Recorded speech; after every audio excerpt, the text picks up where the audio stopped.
The sages wanted to realize, judging from this, but this place doesn't look like it could have been the Fatui under the doctor sure didn't hold. Yeah, or else... Is that it? Instead of So, we had previously come in. One is the other upset. Paimon knows that's why he wants... It sounds like you know the balladeer. I see. The more we know... Ah, I see. How fast... Alright.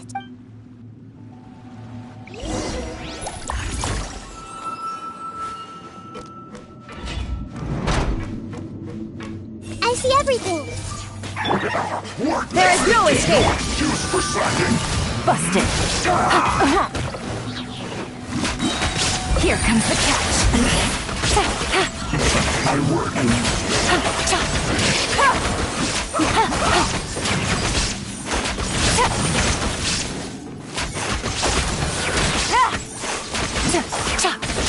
Don't waste time!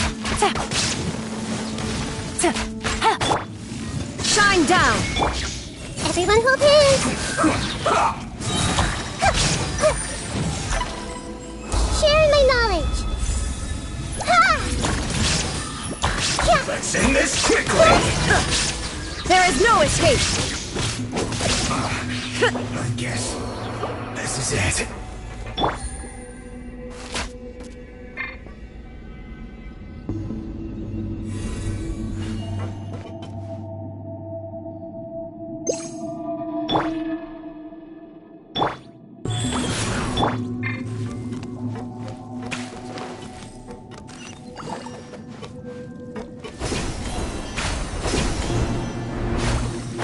It looks like we can climb up these pipes.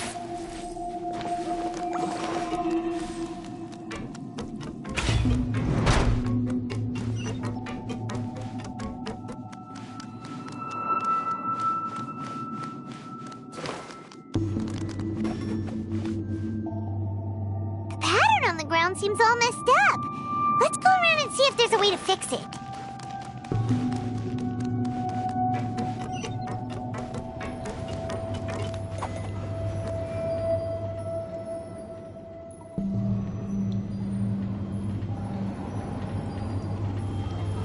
It seems to have stopped. Let's continue.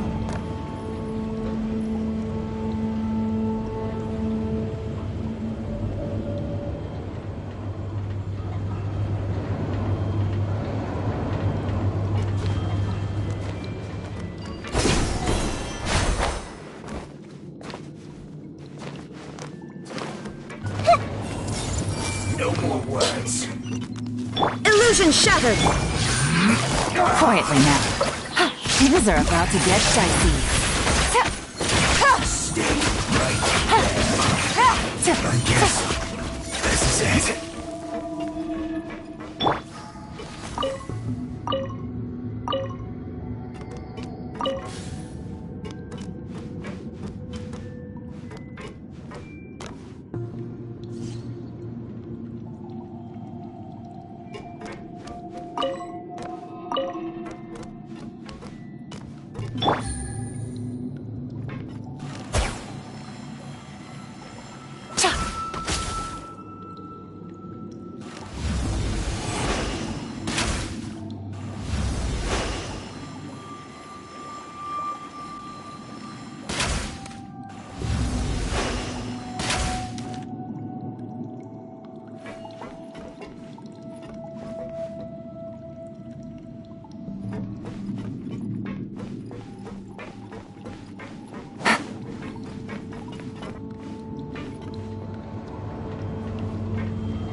Inazuma shines eternal!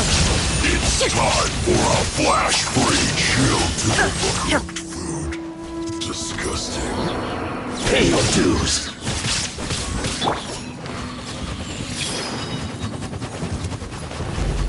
Make yourselves at home. Everyone hold hands. Busted! Game's up. Time's over.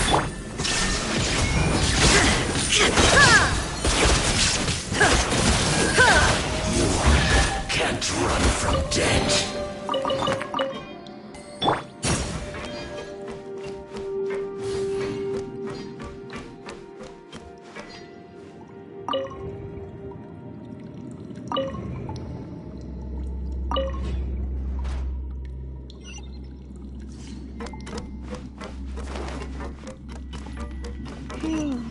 The cart is stuck. Maybe there's something wrong with the tracks. Let's try adjusting the direction of the device to clear the tracks.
I'll put you on.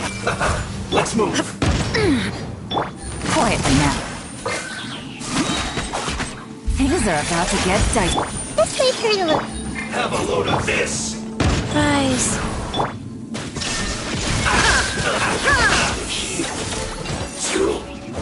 Look.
Let's begin. Here comes trouble. Let's end this quickly. Gotcha.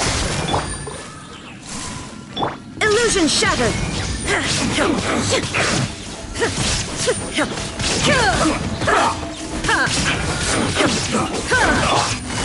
Busted.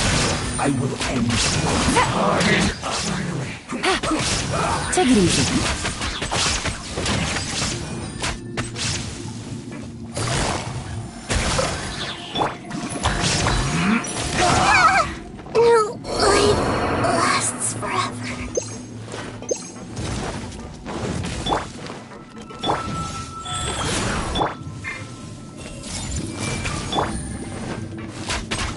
Let's end this quickly!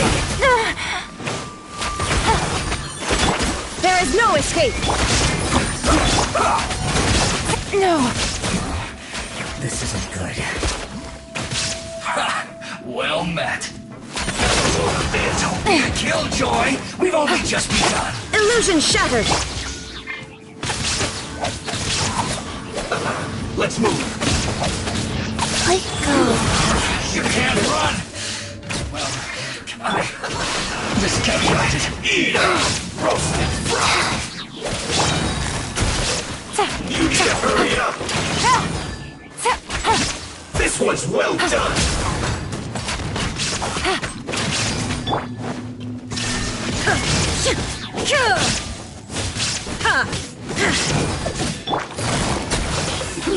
Unfortunate fault! One after another. Wheel of A life. little closer. Shine down! Torn to oblivion! Not this time.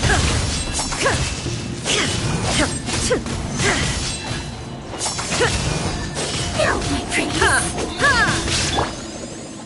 Orders given. Orders received. Getting a little cold. Gotcha! There is no escape! Oh! Here comes the cat! One after another.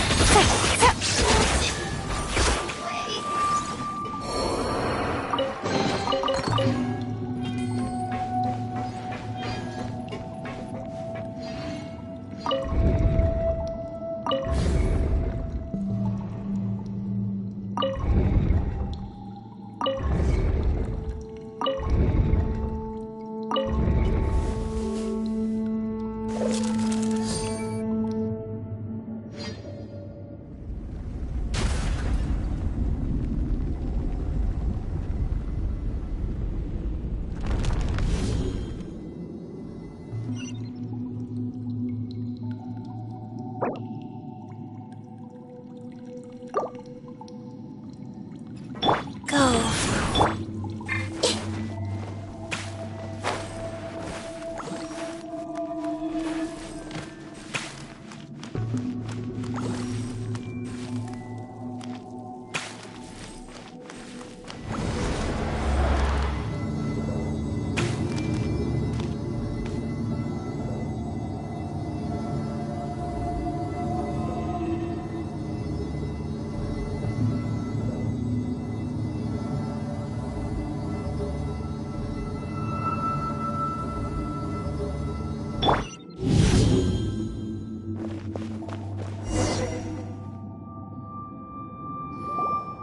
Looking at its operational status, we must prepare for the worst.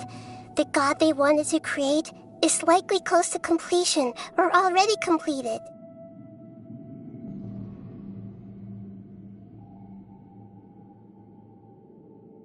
Oh no! What should we do? Paimon can't imagine how hard it would be to fight against the Fatui Harbinger with a Gnosis. Are you nervous, Paimon? If you really want to know, of course Paimon's nervous. Aren't you too, Nahida? Yes, I am. This is probably the first time I faced with a calamity of this degree since my birth. I feel not just nervous, but curious as well. Curious? Curious about what? Curious about our fate. To me, everything we perceive in this world, everything we learn, and everything that happens to us is considered knowledge. And if it's a form of knowledge, then it can be understood. However, only fate is about that which has yet to occur, so it has always drawn my curiosity. So to me, fate is the ultimate knowledge. That's also why I love observing humans and all the things that happen to them. It all brings me great satisfaction. And now, at long last, I'm not just an observer anymore. I will personally experience my own fate with you by my side. Isn't this such a wonderfully exciting thing? Ah, so that's what you mean. Paimon thinks she understands what you're feeling. Agreed. Okay, let's continue on. I can sense his aura from here.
Who would have thought the world would be so eager for my birth?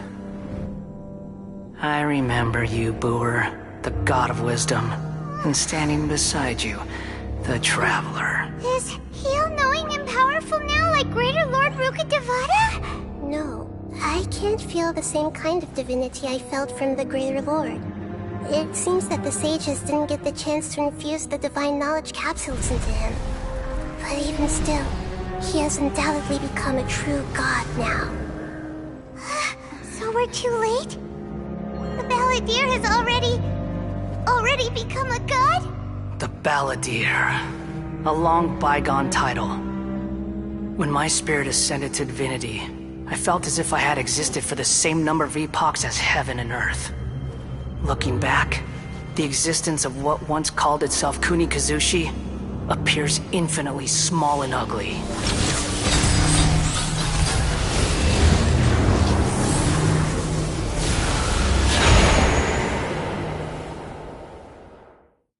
This imposing aura, it really feels like the gods! A body that capitalizes on the Balladeer's original construction as a mechanical puppet, with the Gnosis serving as a constant power supply. How much effort and resources did the sages put into this? From a purely technological perspective, it's a commendable achievement indeed. It's no exaggeration to say, this is the culmination of human wisdom. You sure are something! Dishing out compliments at a time like this?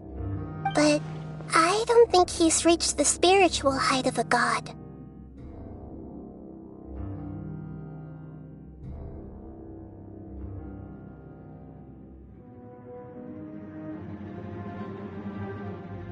Strife is engraved upon every god and every gnosis brought forth into this world. Can you feel it? The exhilaration of such power, and the thrill of anticipation for our contention. Nahida wouldn't feel the same things as you! Do you not realize that you are interrupting a conversation between gods? Lowly creature, know your place!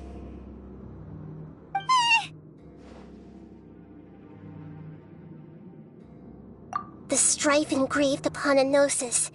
You're talking about the Archon War. Teyvat's current peace was not easily won. I didn't personally participate in the Archon War, but the way I see it, all those losses were meaningless, driven by the demands of the laws. There's no point in bringing it up again. Is that so?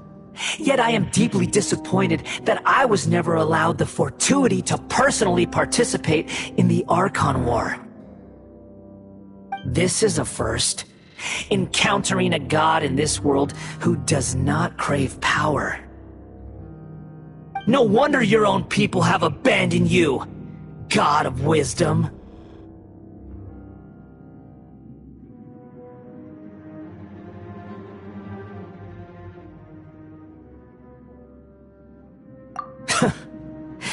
Your judgment is as your existence.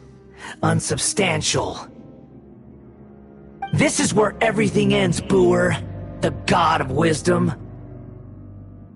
You should know that wisdom cannot solve every problem. Like now, where your only option is to face me in combat.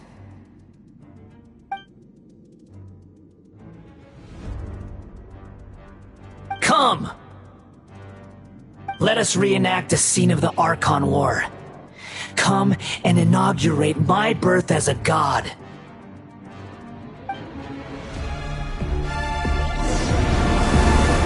Churn!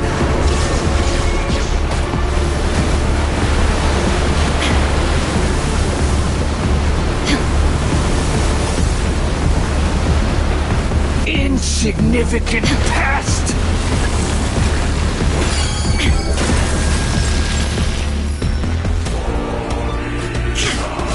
Illusion shattered! Feeble human!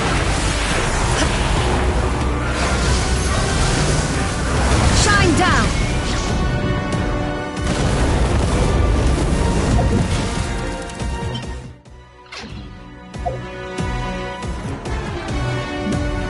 My endless cycle begins! Illusion shattered! Erase all. Life goes on. I see everything. Insignificant past!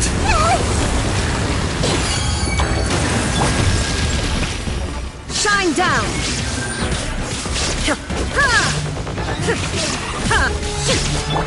Quietly now. Feeble human! Take it easy.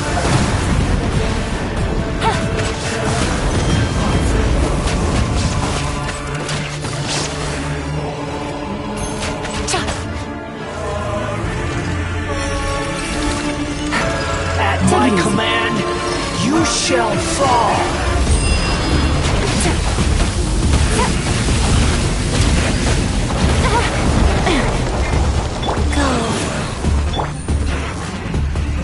Insignificant past!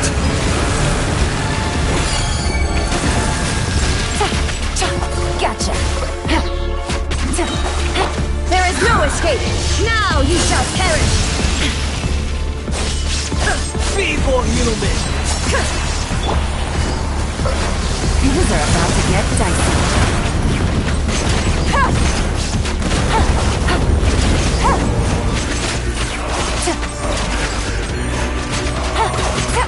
Insignificant past!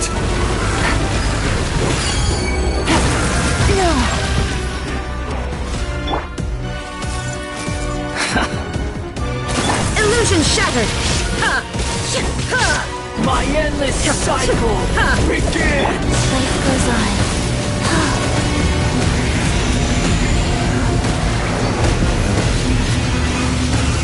Sacred name, fortune preserver. Insignificant past! The Temple of Wisdom!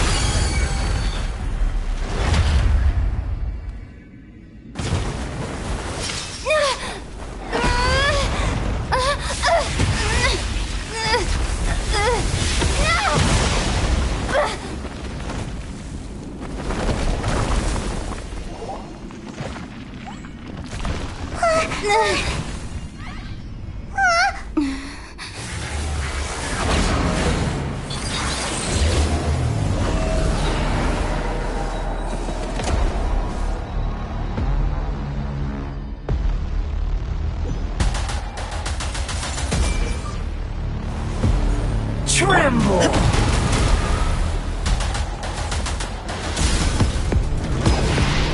Burn to oblivion!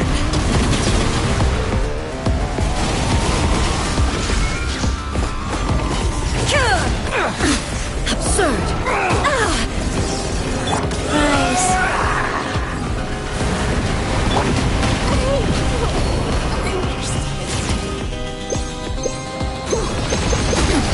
Insolent!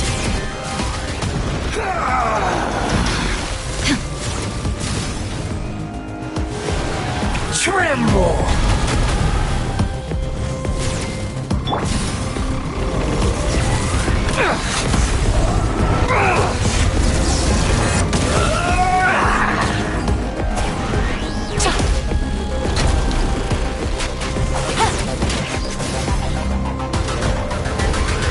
Reality is pain!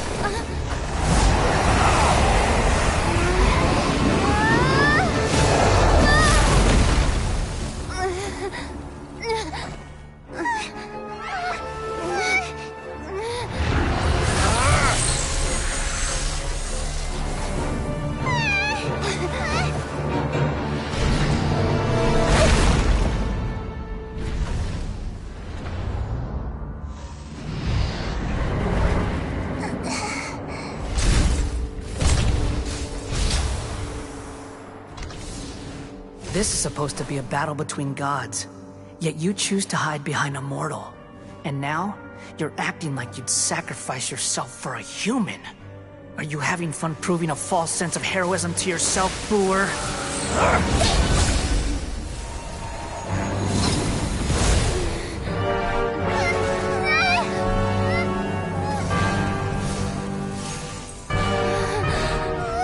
The data collection is almost complete. Do you even know how many times you've tried to take my gnosis from me?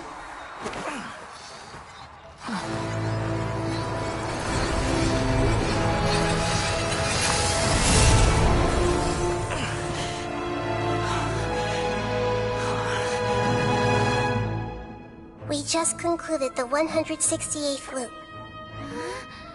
Did you know that in the effort to create you, the people of Sumeru were forced to live through the exact same number of Sabzeruz festivals and Samsara cycles? The power of dreams. When did you use it on me?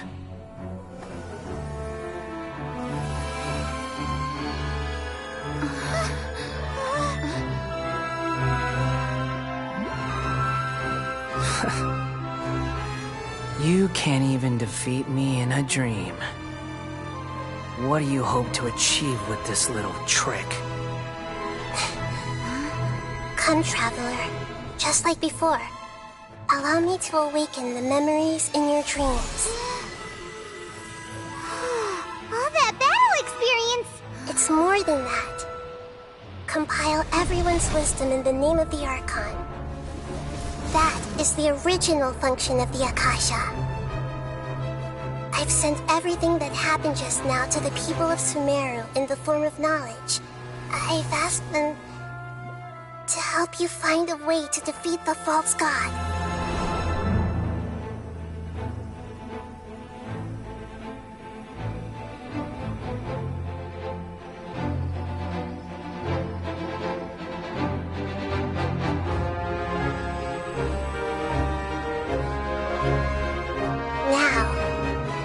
Sumeru's wisdom is at your disposal. Meaningless tricks won't save you!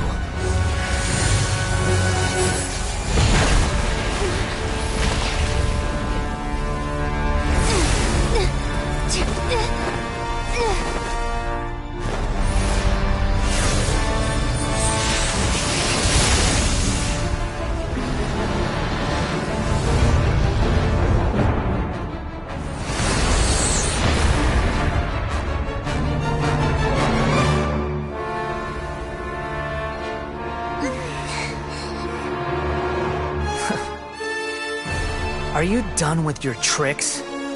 Can I finally take this as a real battle between gods? I'll leave this to you, the first sage of Booer.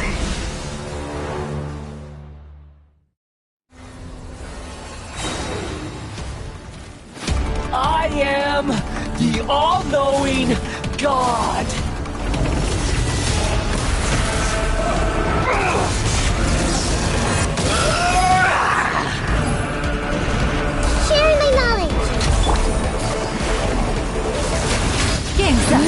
It's over. Gutsy.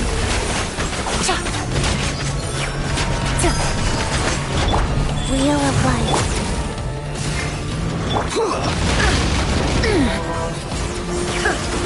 There is no escape.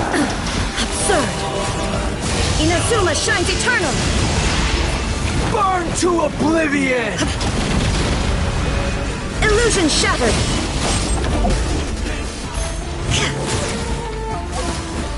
Ha ha. Reality is pain!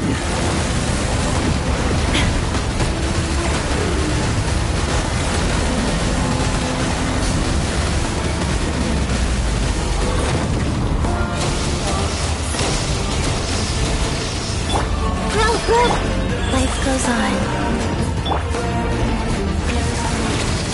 Kneel! Gotcha.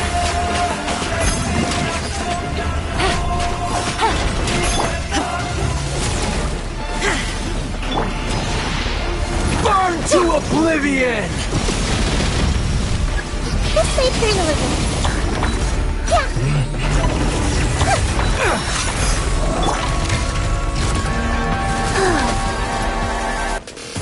Good riddance, cruel world.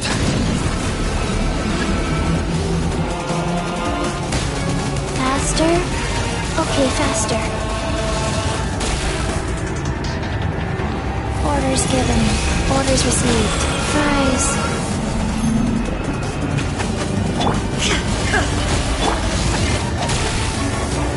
There is no escape.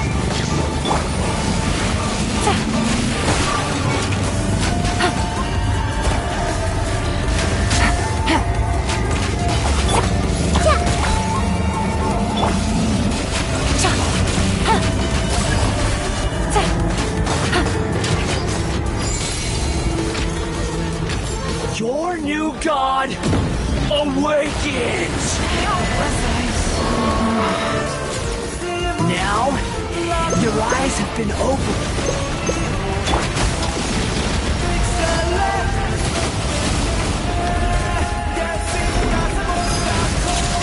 Kneel! Commit it to memory. Go.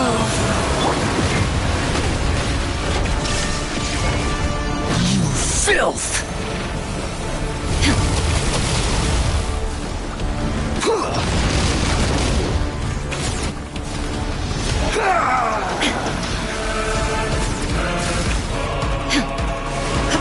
Tremble!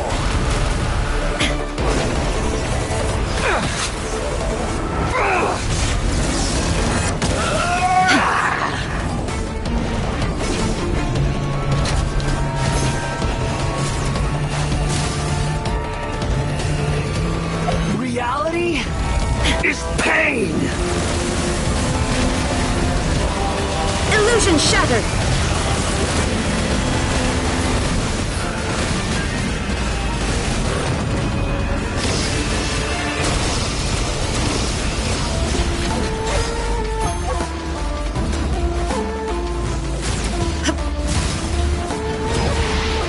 Burn to oblivion!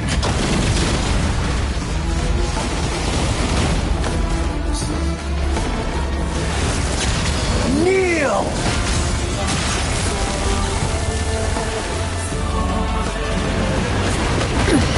Insolent. Tremble!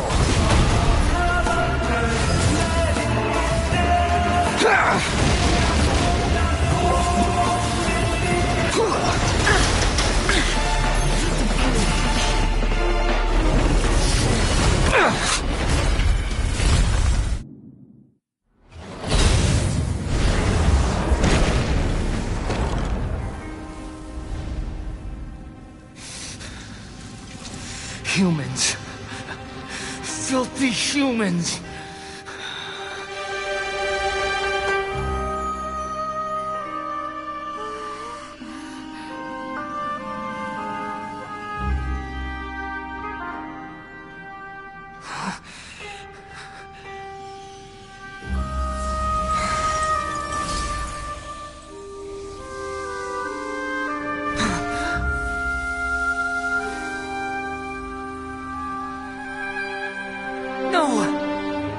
Wait! Please! Anything but the Gnosis!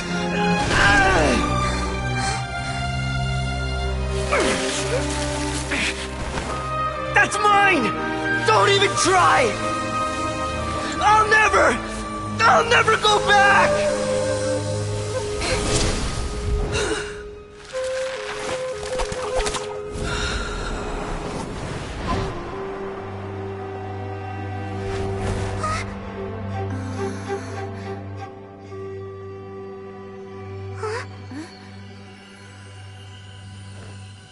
We haven't yet found the answer to the most important mystery. Irminsul is still waiting to be saved. With the power of another Gnosis, we may now finally understand the last memory of Greater Lord Rukkhadevata.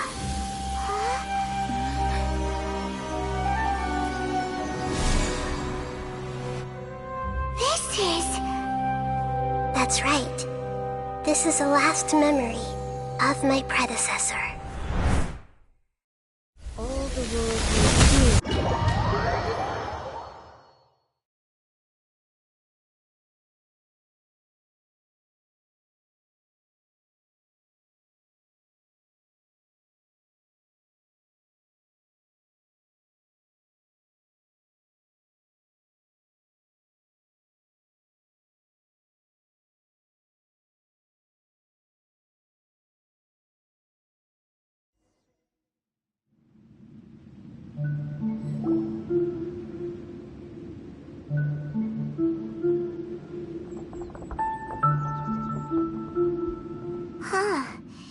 This sure seems very different from what Paimon imagined.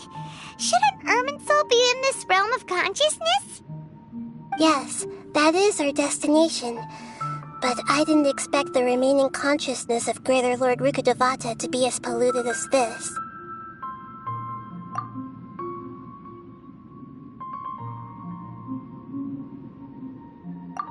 Forbidden knowledge? It seems you know about a concept that even I don't completely understand. Could you tell me what you know?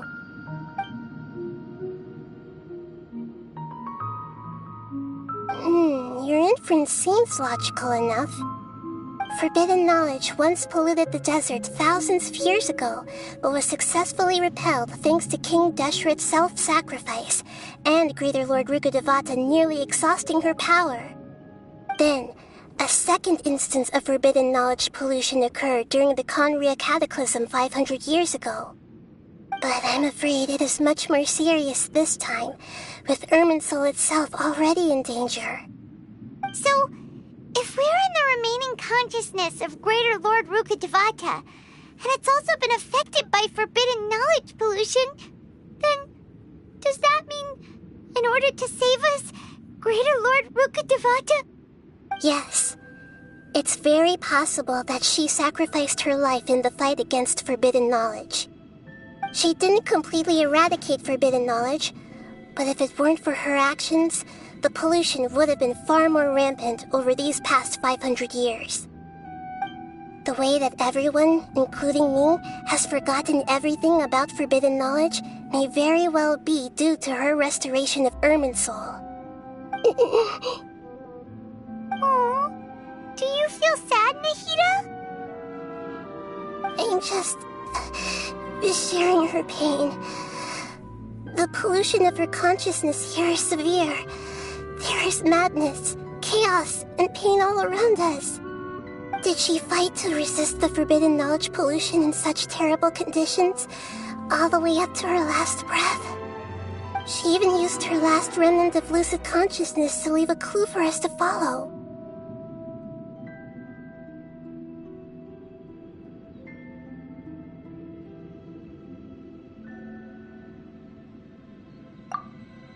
Yes, her words were distorted by forbidden knowledge, so that's all we could hear.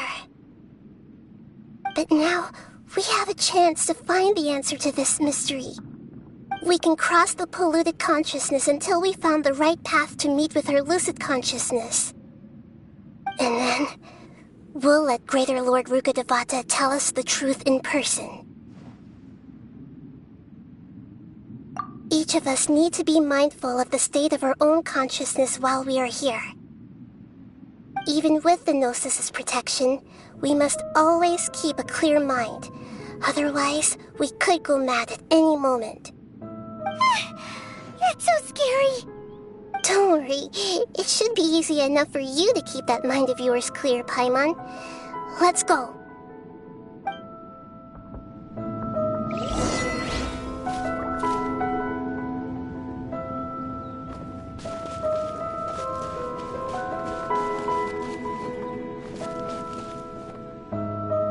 Are we in the air? And why is there a huge boat? That's the boat of consciousness, which symbolizes reason here.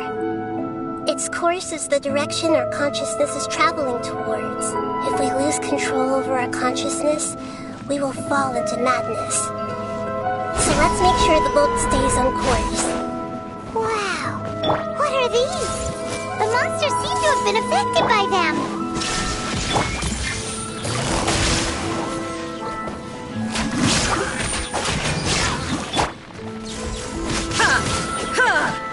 Illusion shattered!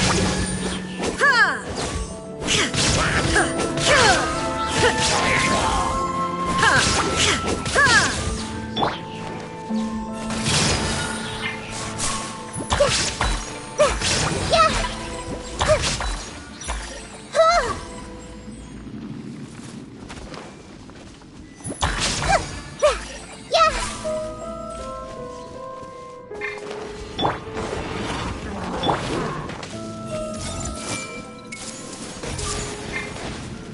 There is no escape! Gotcha! Here comes the catch!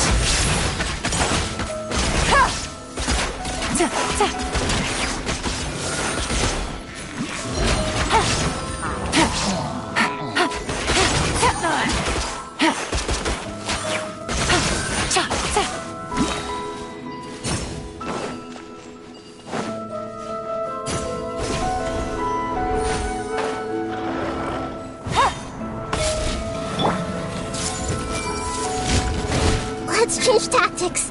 The Temple of Wisdom. Wheel of Life. Opening box of Adepti tricks.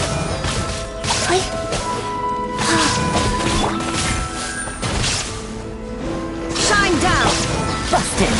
Things are about to get dicey.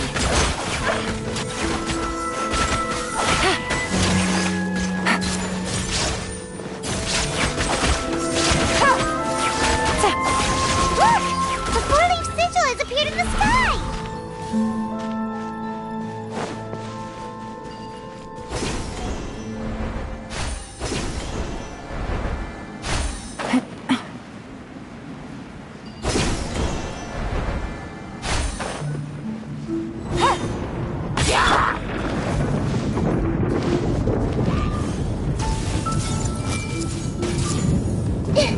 There is no escape!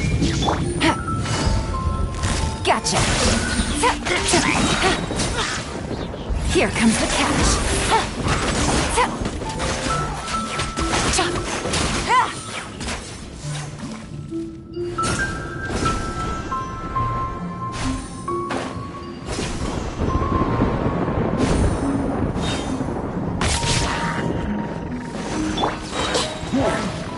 Let's change tactics. No life lasts forever.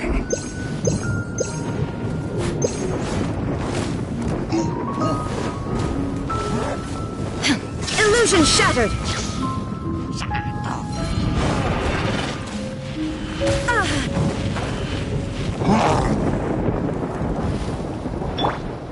I see everything.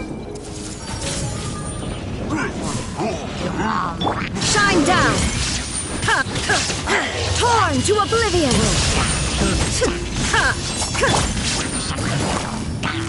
Quietly now. Things are about to get dicey.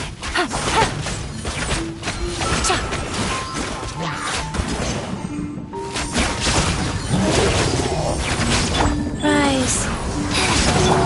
Share my knowledge.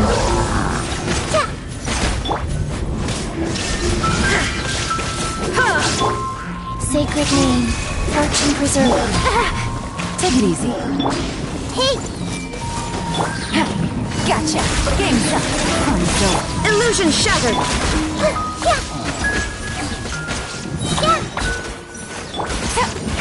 To control the boat of consciousness, we need to find the helm first.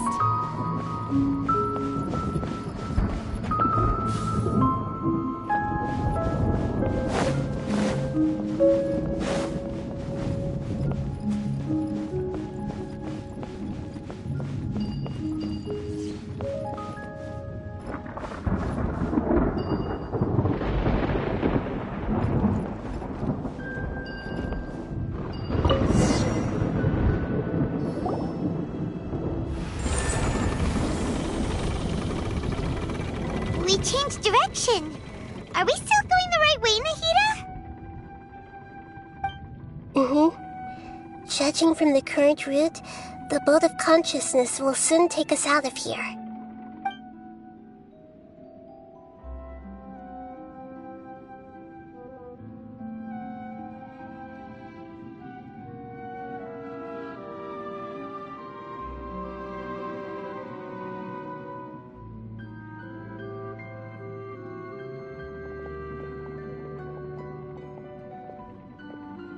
We'll be arriving at our destination soon. How are you feeling?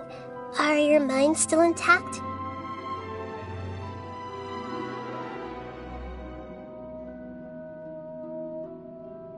Huh? But everything's been completely normal for Paimon. Hopefully there won't be any more interruptions. This time, we should be able to meet Greater Lord Rukkhadevata. Are you saying you've never met Greater Lord Rukkhadevata before? No, it seems that my birth and her death took place at the same time. Otherwise, I think she would have given me a little more guidance, and I could have done a better job. Hey, you've done a great job, Nahida. Let's get out of this creepy place and go meet her.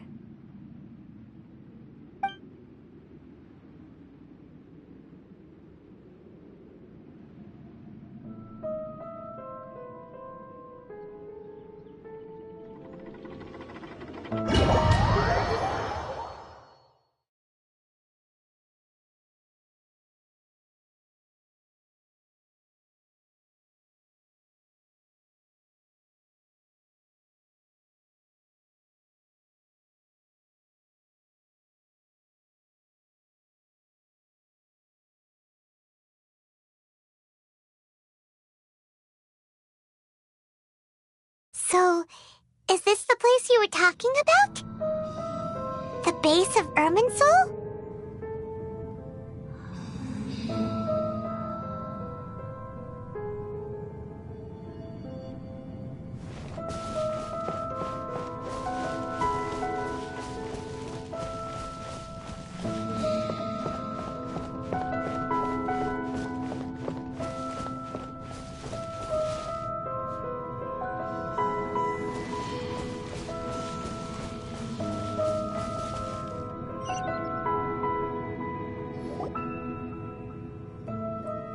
Well, this is the place.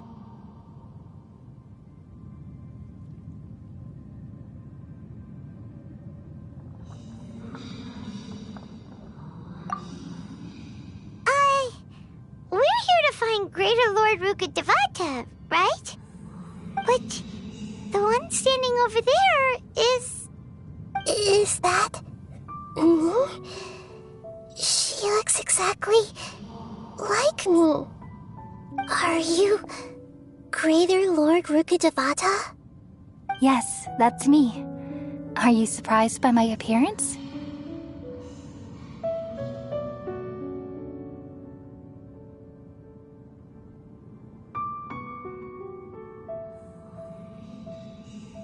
Irminsul and the surrounding lands have been reproduced here as they were years ago. But this is just a realm of consciousness. We are manifestations of the same nature. Hence why we would appear exactly the same. We're of the same nature. Why? Because you are me, and I am you. You are me in the new samsara. The new samsara? As Greater Lord Rukkhadevata, I'm the avatar of Irminsul, and you are the purest branch snapped from Irminsul. Imagine it this way. Even if a tree dies, its branches will eventually take root and grow, continuing the tree's life in another form. I'm merely the remaining consciousness of Greater Lord Rukkhadevata. The real me has presumably died a long time ago.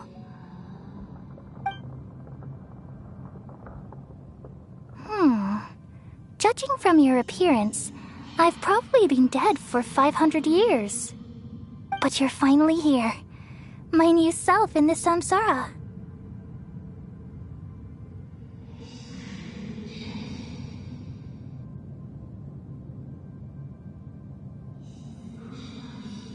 If this is true, then am I going to be a great Archon like you someday? Though we share the same nature, our fates are bound to be different. All things have their own fate. When a branch grows into a mature tree, it won't be the same as the original tree. That's why fate is the ultimate knowledge, isn't it? That's a great insight. Yes, very good. It's also precisely why you won't become like me. Really? But perhaps you may become an even greater Archon than I. I already see a determination in you that I didn't possess in my time, and the future that it leads you to will be yours alone. Along with the blessings from your past experiences. Don't worry. The growth of wisdom is like that of a plant. You only need to wait quietly for the flower to bloom. Come to think of it, the sages never had the faintest inkling of the meaning of wisdom. Thank you. Nothing makes me happier than discovering that the Archon I always admired was in fact myself in another fate. It's so nice to speak with you, Greater Lord Rukkhadevata. I've always wanted to meet you. The feeling is mutual. From the moment I snapped the branch off Irminsul and created you, I've also looked forward to talking with you. Could you tell me why you wanted to create me? And what exactly happened when you died? Ah, I see. You're here seeking answers, right? Everything that day, even the sky itself, changed into a color like this.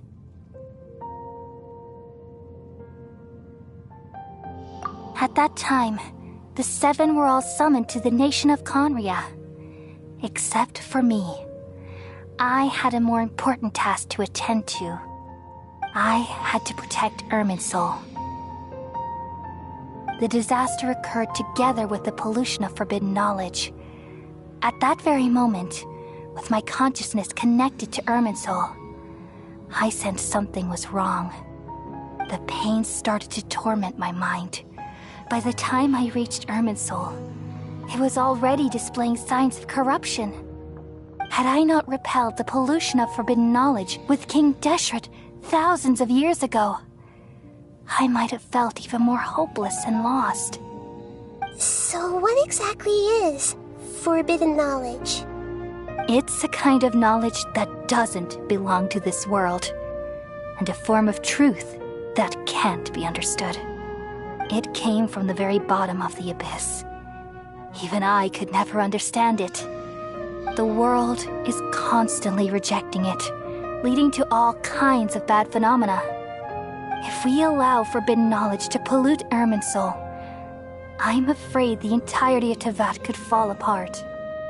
So, there's knowledge that even the God of Wisdom can't understand? At that time, I knew I couldn't repel the forbidden knowledge with my strength alone. Which is why I created a device that compiled human wisdom and named it the Akasha. It's truly the world's most amazing invention. Thank you. For a long time, I thought dreams were the fruit of human wisdom. Though it was selfish to do so, I borrowed people's dreams using the Akasha. Then I compiled their wisdom and all of my own power. Well, did it work? Thanks to the wisdom of the people of Sumeru, almost all the forbidden knowledge was cleared from Irminsul. But things didn't go as smoothly as I thought. I had a terrible headache, which gave me an uneasy feeling. And then I remembered that my consciousness was also connected with Irminsul. It brought me knowledge and wisdom, but vile corruption as well. From the very beginning, my existence had been polluted by the forbidden knowledge. Oh no. How could that happen? I've experienced that pain in your consciousness. It must have been a horrible experience. Yes, but my feelings weren't important. The important thing was that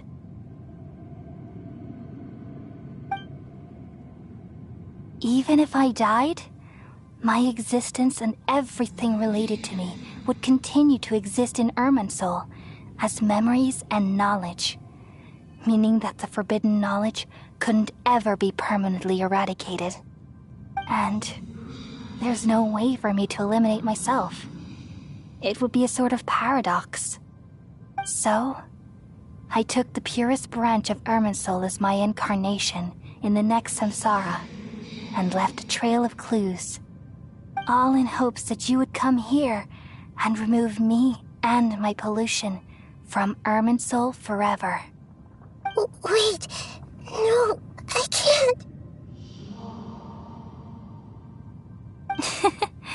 So you realize what that implies. You are very smart indeed. Irminsul has all the knowledge and memories of this world. And as you've realized just now, removing me from Irminsul means I essentially will never have existed in this world. But this is the only way to save Irminsul. People love you so much, and they've missed you so much over the past 500 years. I am exactly the same. So how can we just forget you like this? Is there really no other way? There must be something else I can do. You're the god of wisdom, Buer. You should know that there is no other way. But this is so cruel. I don't want to forget you. No need to feel so sad, Buer. As someone who delights in wisdom, you should feel joy at finally finding the answer. These are the words in their entirety. The answer you've been seeking all along. Let the world completely forget me.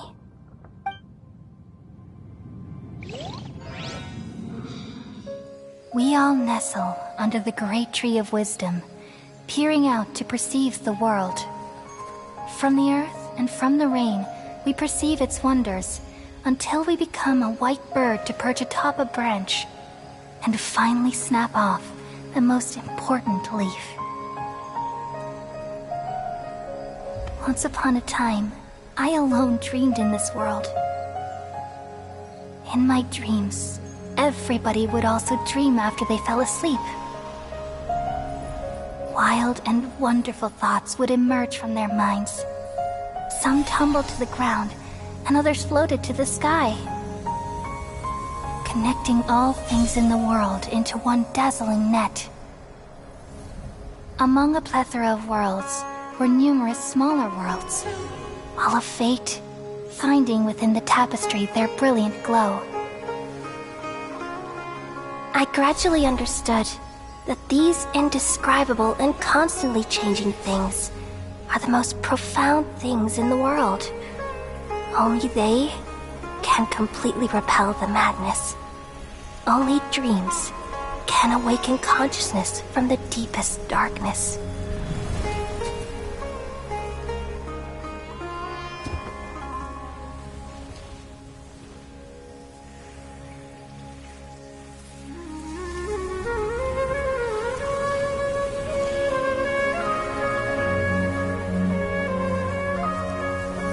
I'm the one who posed this question, yet also the one who sought a solution.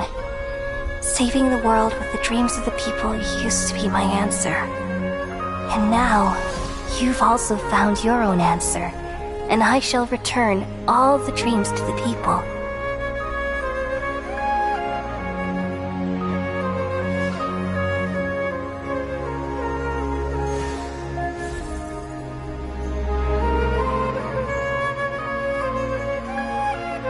Goodbye, people of Sumeru. May you be blessed tonight with the sweetest of dreams.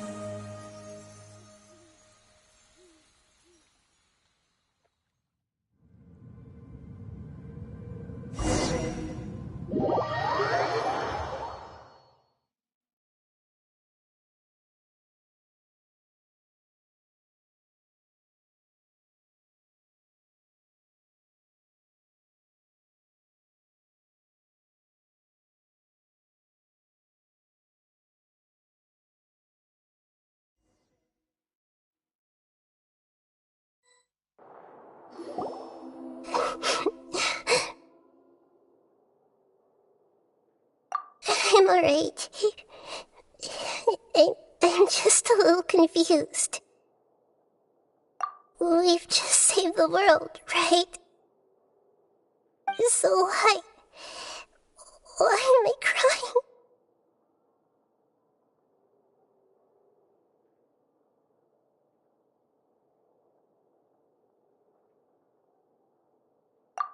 I don't know where this feeling inside of me is coming from, but I feel very sad.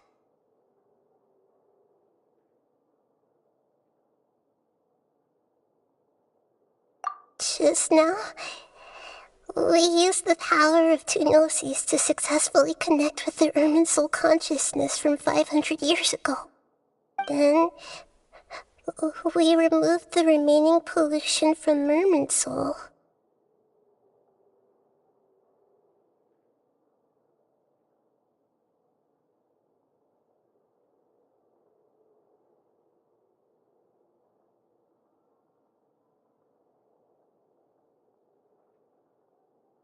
Yeah, what's wrong? Weren't you there just now?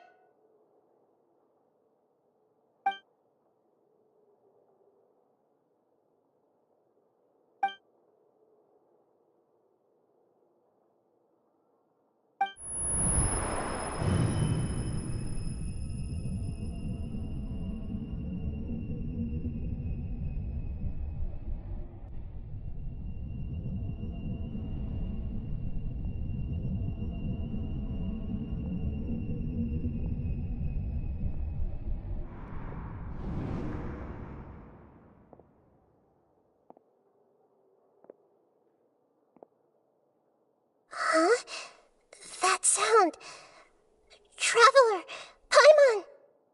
I've been waiting here far too long. But finally I have the chance to be alone with you. All the precious time I wasted has finally paid off. The doctor! What have you done?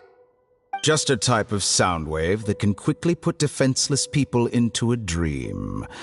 As I expected, it doesn't have any effect on gods. This is the only thing of interest I found among the sage's research. I thought I'd take it for a little spin. Don't worry. I know you would never forgive me if I actually killed them. I'm here to negotiate with you. Naturally, I won't do anything dangerous that could potentially damage our relationship. Negotiate with me? I heard you had already left Sumeru. Why are you here again now? I left Sumeru, but I also stayed in Sumeru. Even the God of Wisdom is restricted by the habits of cognition. How disappointing. You mean there are many different versions of you in this world? An astute guess. Even the same individual will have different cognitions at different ages. A long time ago, I made a major decision in hopes of preserving all my perspectives of how I observed the world. Observation is the first step of any experiment, but observing the current world doesn't satisfy me. It lacks an important dimension, that of time. So I saved segments of all my ages and made them into independent individuals. That's all there is to it. Indulge me. How does the God of Wisdom find my method of seeking knowledge? It's an insult to the very concept of life. Life inherently has many rules and restrictions, each with its own significance and reason to exist. They can't be broken on a whim. Good. Amazing, even. Indeed, it's difficult for humans to make peace with themselves, not to mention oneself from a different period. Since you're in the academia, why wait until now to show up? You could very well have stopped us and helped that fake god. Simple. Let me ask you this. Would any staff member ever help the subject in the middle of an experiment? It was my experiment, so why should I interfere with the results? The academia saw the plan to create a god as their ultimate goal, yet you only saw it as an ordinary experiment. You really are crazy.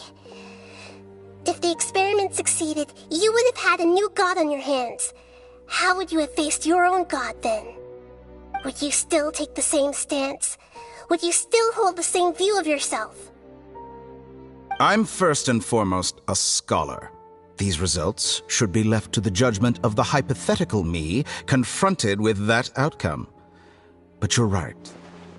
And that's exactly why I'm disappointed with the conclusion of this experiment.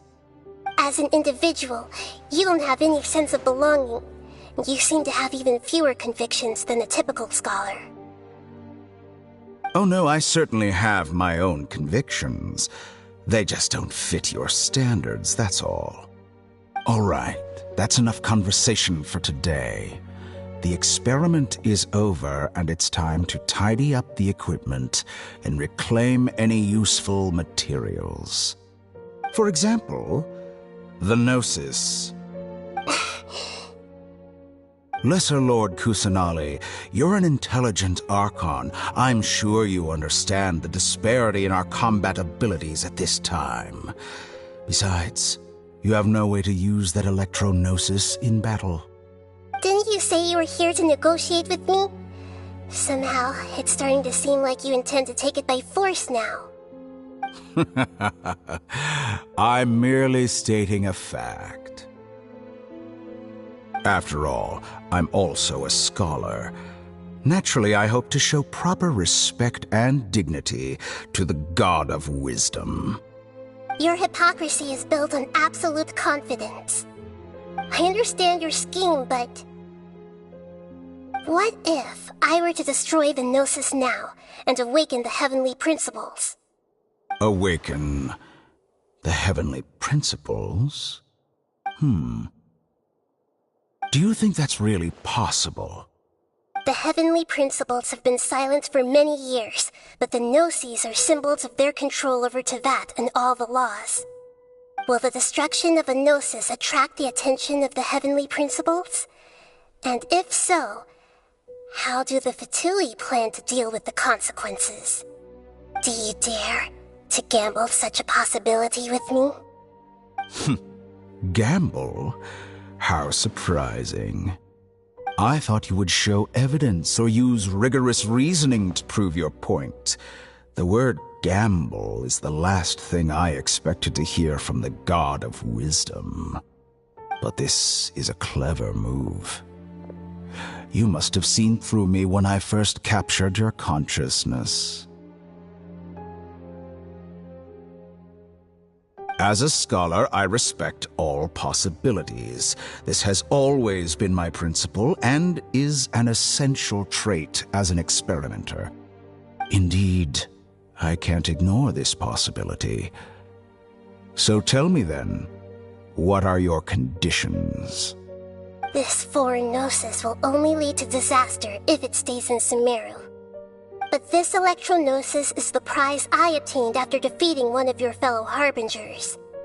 Now, as the one who initiated this cascade of events, shouldn't you pay the corresponding price? Price? Interesting. What price would you have me pay? How about erasing all your other segments?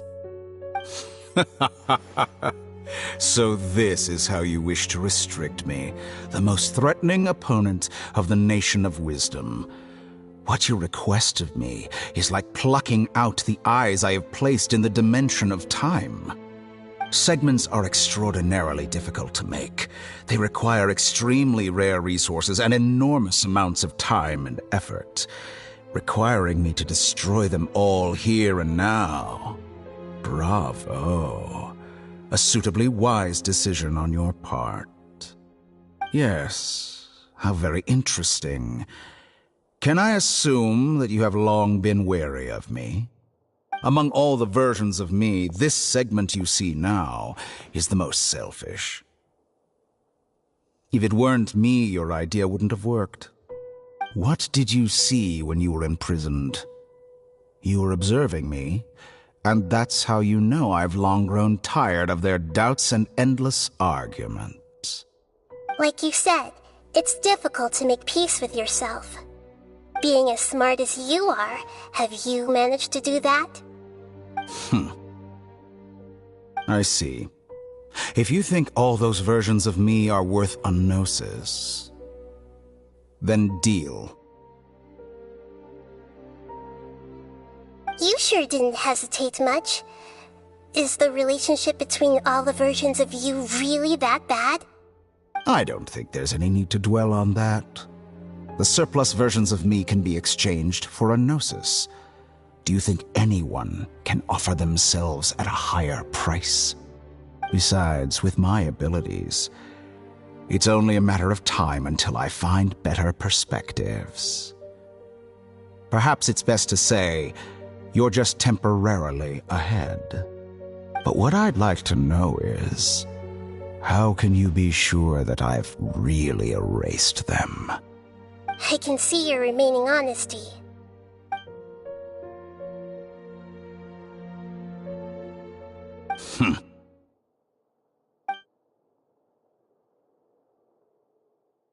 What a ridiculous decision! Sheer You can't be foolishness. serious! How could I have been so short-sighted? You think this is the end? I'll have my revenge! You'll make Good this moment riddance. count. You will regret this! Well, have you confirmed that it's complete? Here, take it. The future of Sumeru City will be in my hands alone.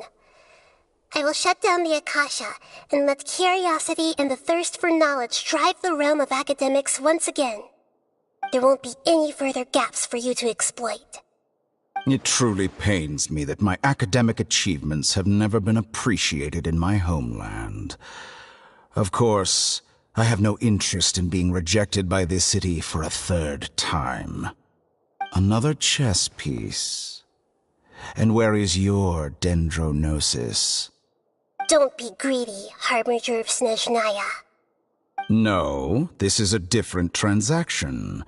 If you intend to turn off the Akasha anyway, then there's no further use for the Gnosis of Sumeru, is there? Besides, isn't it the Archon's duty to deliver what's desired of the Seeker? Oh, judging from your expression, you don't seem to find the idea very agreeable. Then let's think of it this way. Since you're the god of wisdom, how about I exchange some knowledge with you? People exchanging knowledge with the God of Wisdom is the stuff of legends. Yet here you wish to exchange knowledge for the God of Wisdom's property. Arrogant as that is, it has piqued my interest. Let me ask you, have you in all your mighty knowledge ever heard the rumor that the skies of Teyvat are fake? Huh? That's the secret hidden by Irminsul concerning the truth of this world.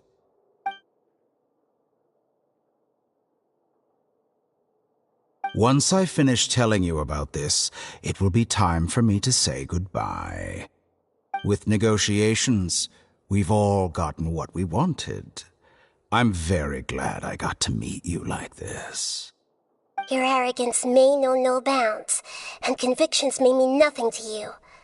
But I'll still listen to what you have to say.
Together!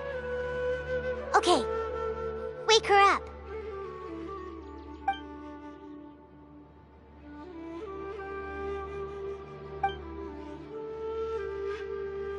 Are you awake? Kali says it's time for breakfast. Come on, get up! Good morning! How are you feeling today? Good to hear. It looks like we've recovered pretty well. Not even Tighnari could stop us from going out now, right?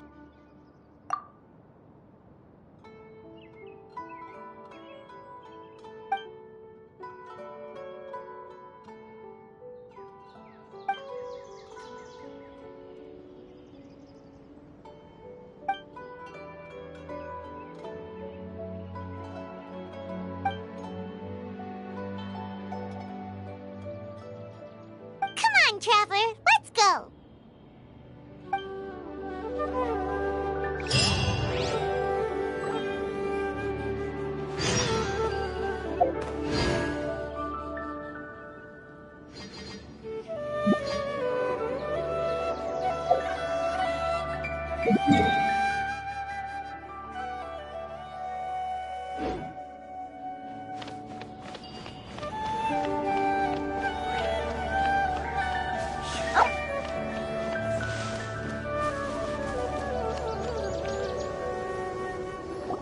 Good morning.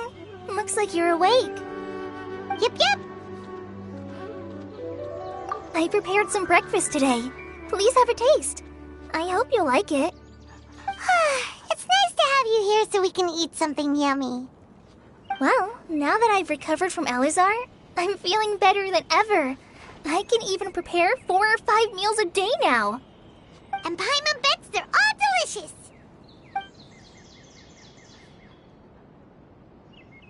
Oh, by the way, someone brought a letter for you after you went to sleep last night.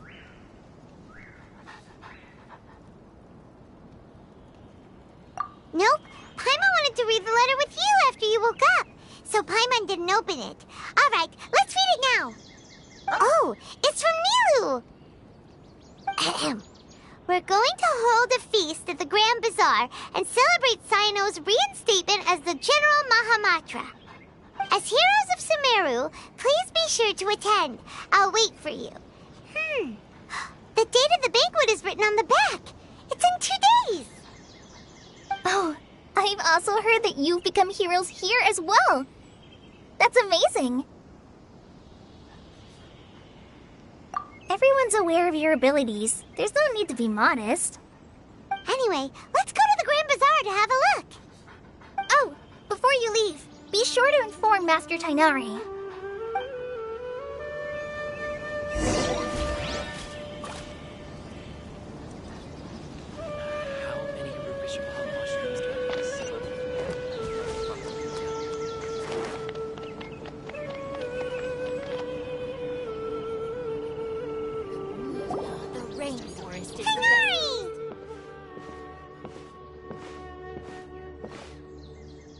Good morning. How do you feel today?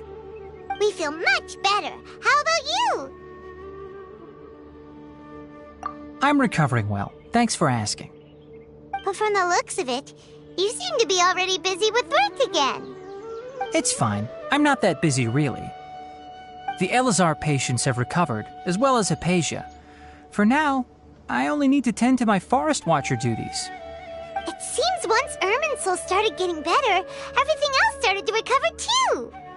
Yes, but there are still some residual effects. The withering is one example. Though it won't spread anymore, the existing zones won't just disappear. We forest rangers will still need to do the work. By the way, we have some good news. Sino got his position back. This news is hardly new. He had already mentioned it to me before. Huh? You mean he was already here? Why didn't he come to say hi to us? He visited once, but he was afraid of disturbing you while you were resting. He just asked me a few questions and left. Then you probably already know all about the celebration feast. Celebration feast? No, I haven't heard anything about that. Huh? But didn't Nilu say in her letter that they would celebrate Sino? He didn't tell you? Perhaps, or alternatively, he doesn't know about it either. Come to think of it, Sino doesn't seem like the type who'd enjoy a celebration feast. You and Kale are both Sino's close friends. Why don't you come to the feast with us? Kala has taken over some of my tasks these days. I don't think she'll have time for it. Not to mention me.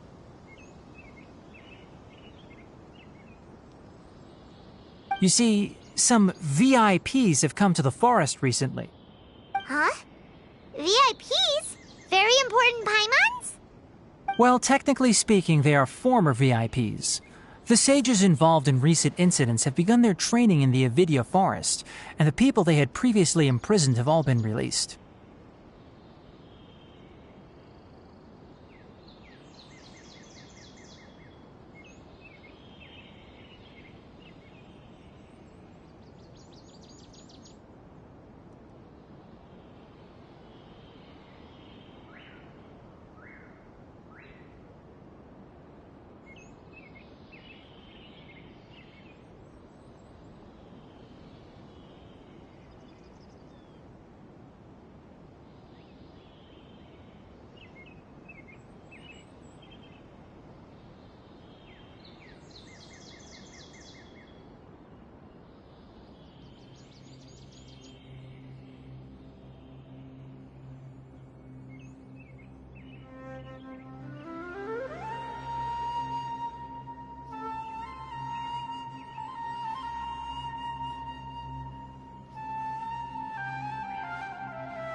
Yes, he's a little weak, but he isn't injured and his condition is stable. Lesser Lord Kusanali, in her boundless mercy, has decided to spare Azar and the other wrongdoers. Supposedly, they were ashamed of their shallow ideologies and have decided to dedicate the rest of their lives to cultivating wisdom in the Avidya forest. When they learned that Lesser Lord Kusanali had defeated the Balladeer and saved Irminsul, they were shocked at first, but also became happy, feeling that the sacred light guiding them on the path of discovering wisdom had begun to shine once again. As a result, work has increased for the forest rangers. That sounds really exhausting. There's nothing we can do, really. But that's another topic. Back to the matter at hand. Are you two planning to head out? Ah, right! We're here to request permission to head out. Would that be okay? You've recovered well. You may go, but be careful. Yay! Will do!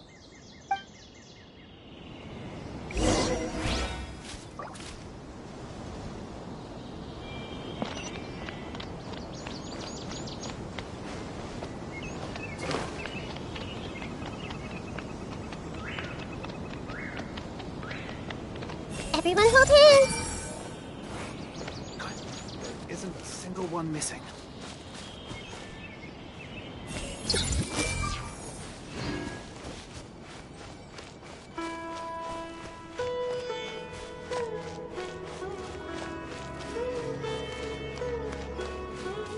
Hey!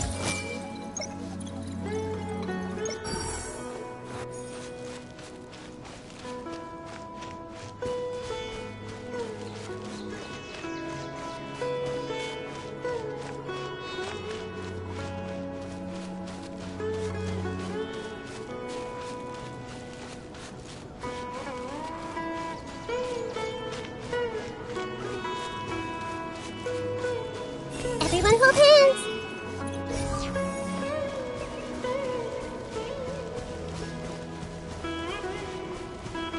Hey!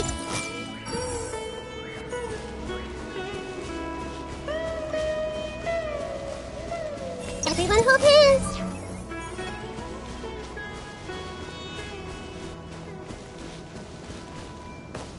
I see everything!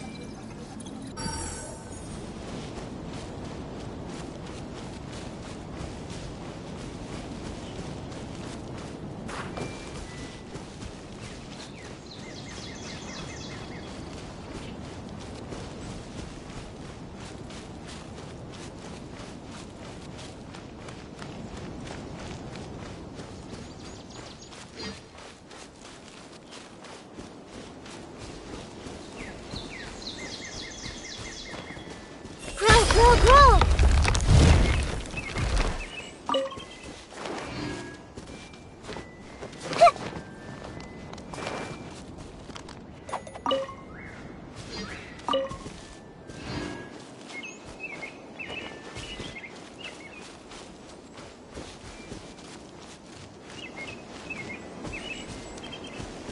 Hey!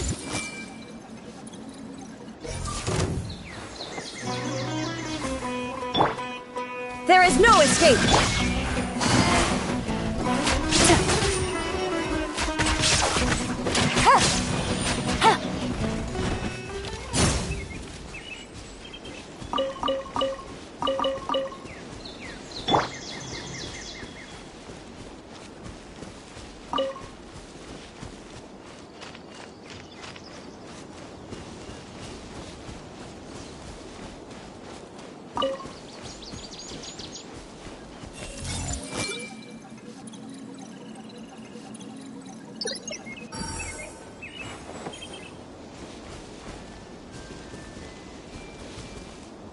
I see everything!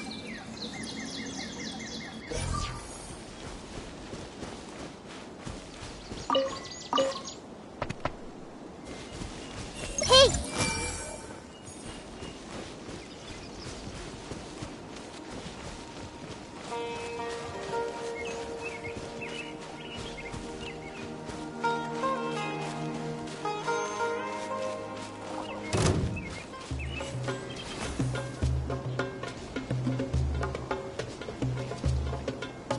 Everyone hold hands!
Well, there won't be any problems if the feast starts at that time.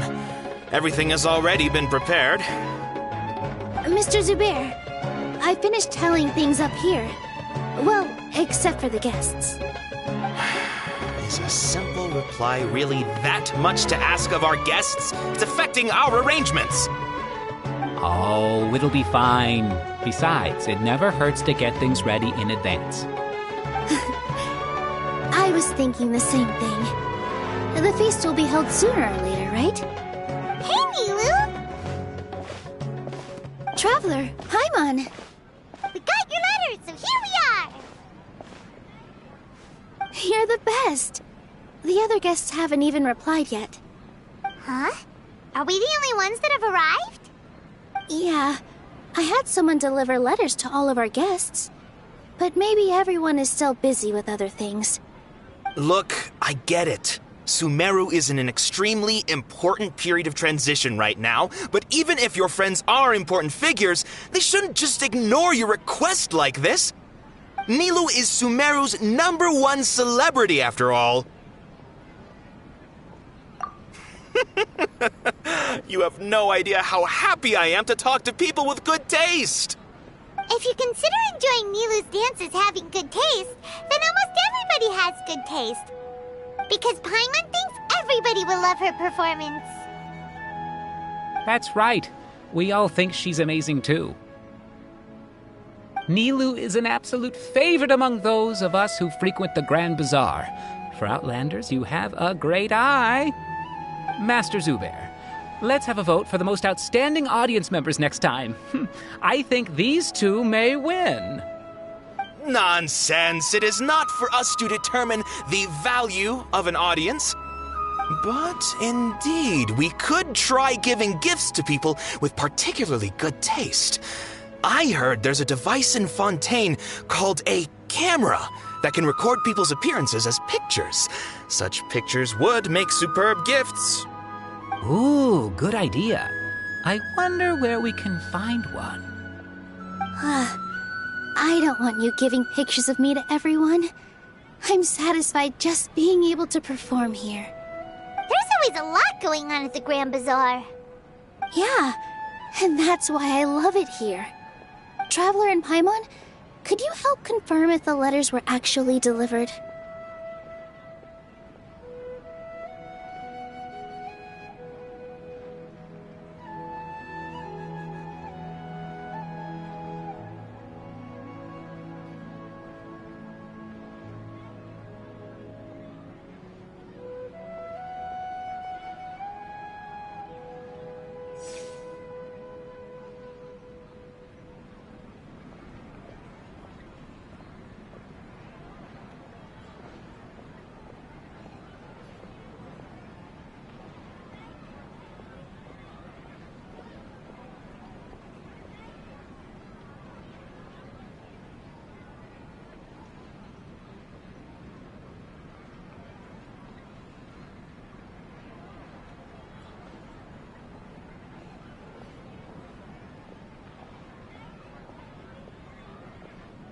If for some reason they didn't receive the letters, then please tell everyone that there will be a feast here. Yeah, we can also check out how everything in Sumeru is going now. When I wrote the letters, I heard that Dia was in Port Ormos, and Alhaitham was at the Academia. As for Cyno, we've only heard that he appears at the Academia from time to time. I'm not too sure about Ramon's whereabouts. My guess is that he's with Dia. As for Dunyarzad, I just hope she's feeling better. I sent her a letter, but I was afraid of disturbing her. If you have time, please ask about her for me. Okay, got it. Let's go, Traveler.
Seen Alhaitham anywhere. Let's ask that person over there.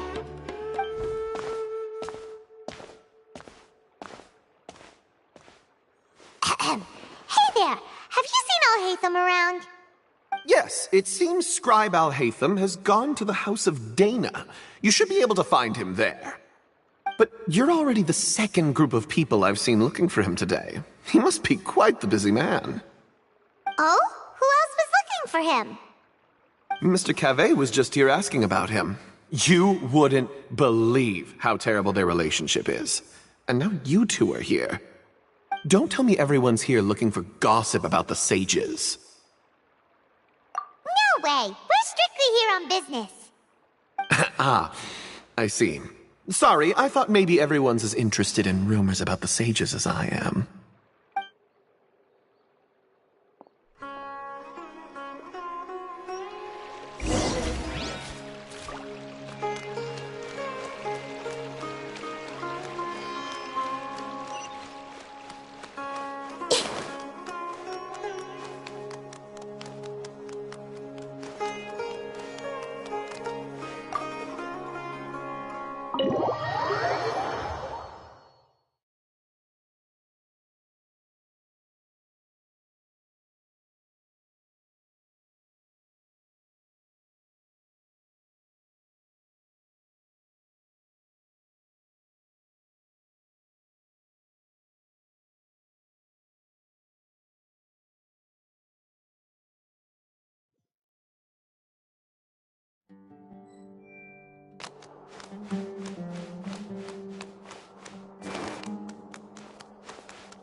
Alhaitham should be around here somewhere, right?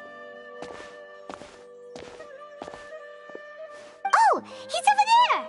But it looks like he might not have time for us. Just put down that worthless book and tell me what happened in the Academia. This is not just some worthless book.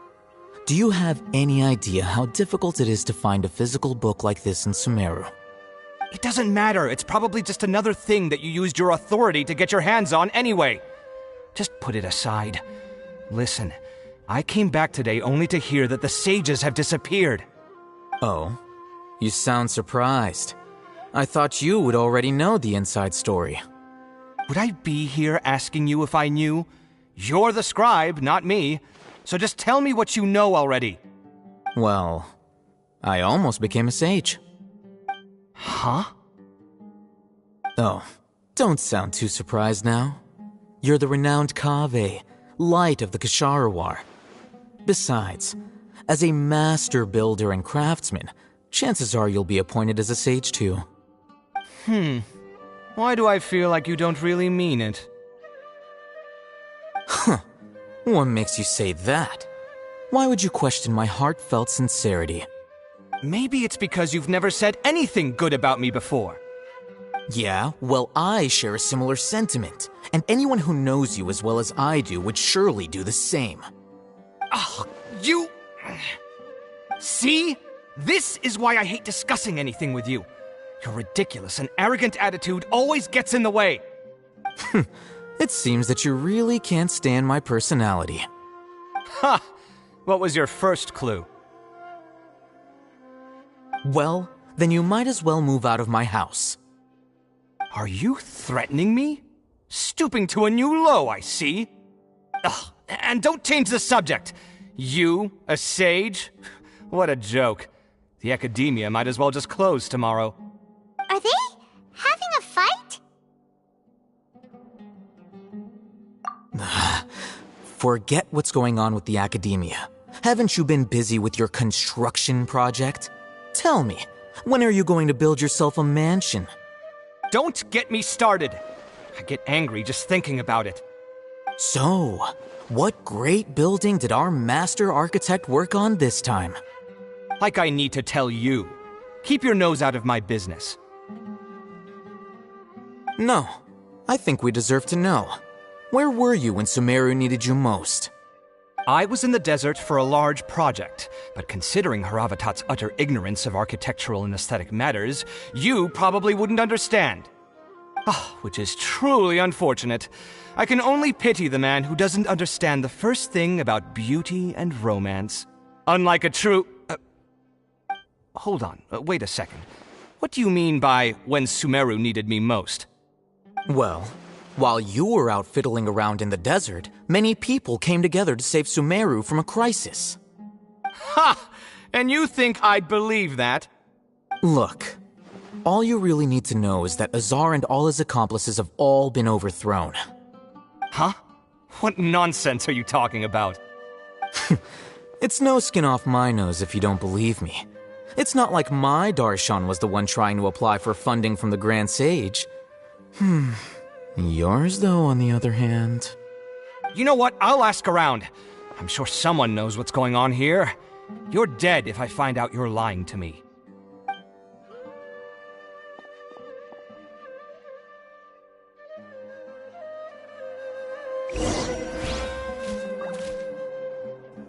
I see everything.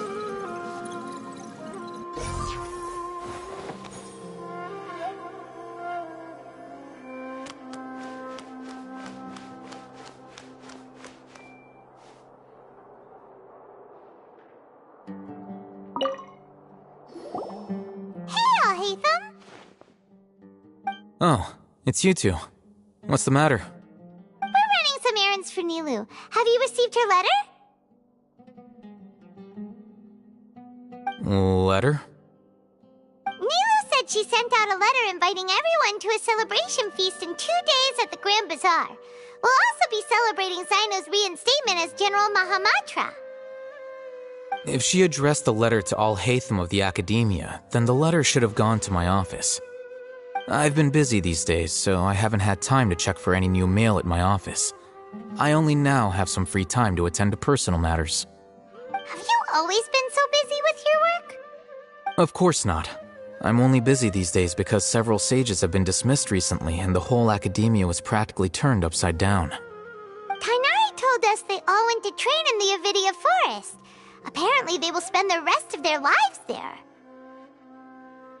That is already the best possible ending for the likes of them. 4 of the 6 great sages were possessed by their desire for power and attempted to create a new god. In order to pull it off, they even imprisoned the other 2 rational sages. To imagine such things could take place in the academia.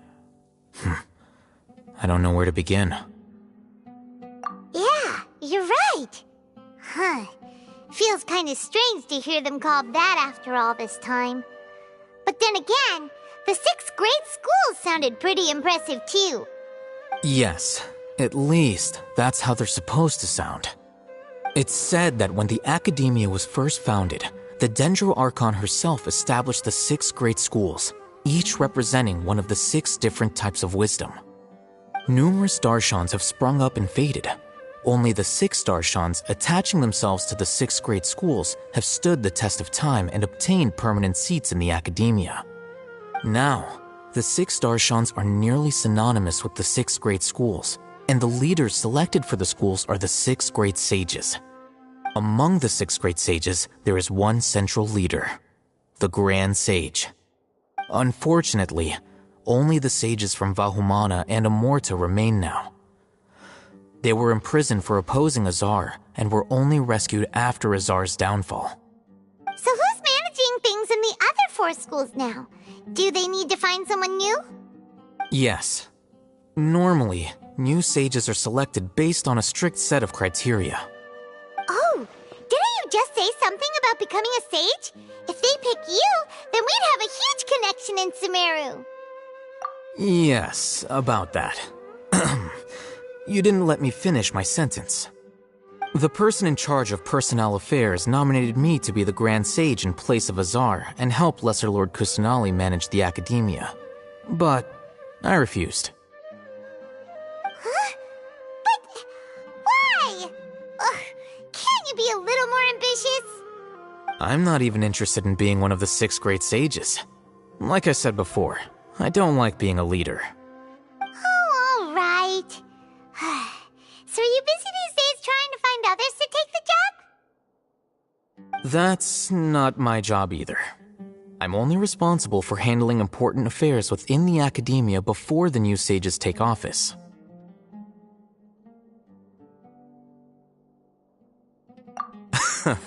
And the first thing I'll do is reject Ksharowar's application for funding. By the way, who was that other person just now? Is he your friend? Do we look like friends? Paimon doesn't know. That's why Paimon's asking. His name is Kaveh, my roommate. You could say he's the representative for Ksharawar scholars. Which is exactly why he always has so many problems. So everything that's happened recently must be a huge change for the people of Sumeru. Such is the work of the Academia Scribe. Well, anyway, no matter how busy you are, since you are our planner, remember to attend the celebration feast in 2 days. All right, I'll see you there.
Is that Paimon I hear?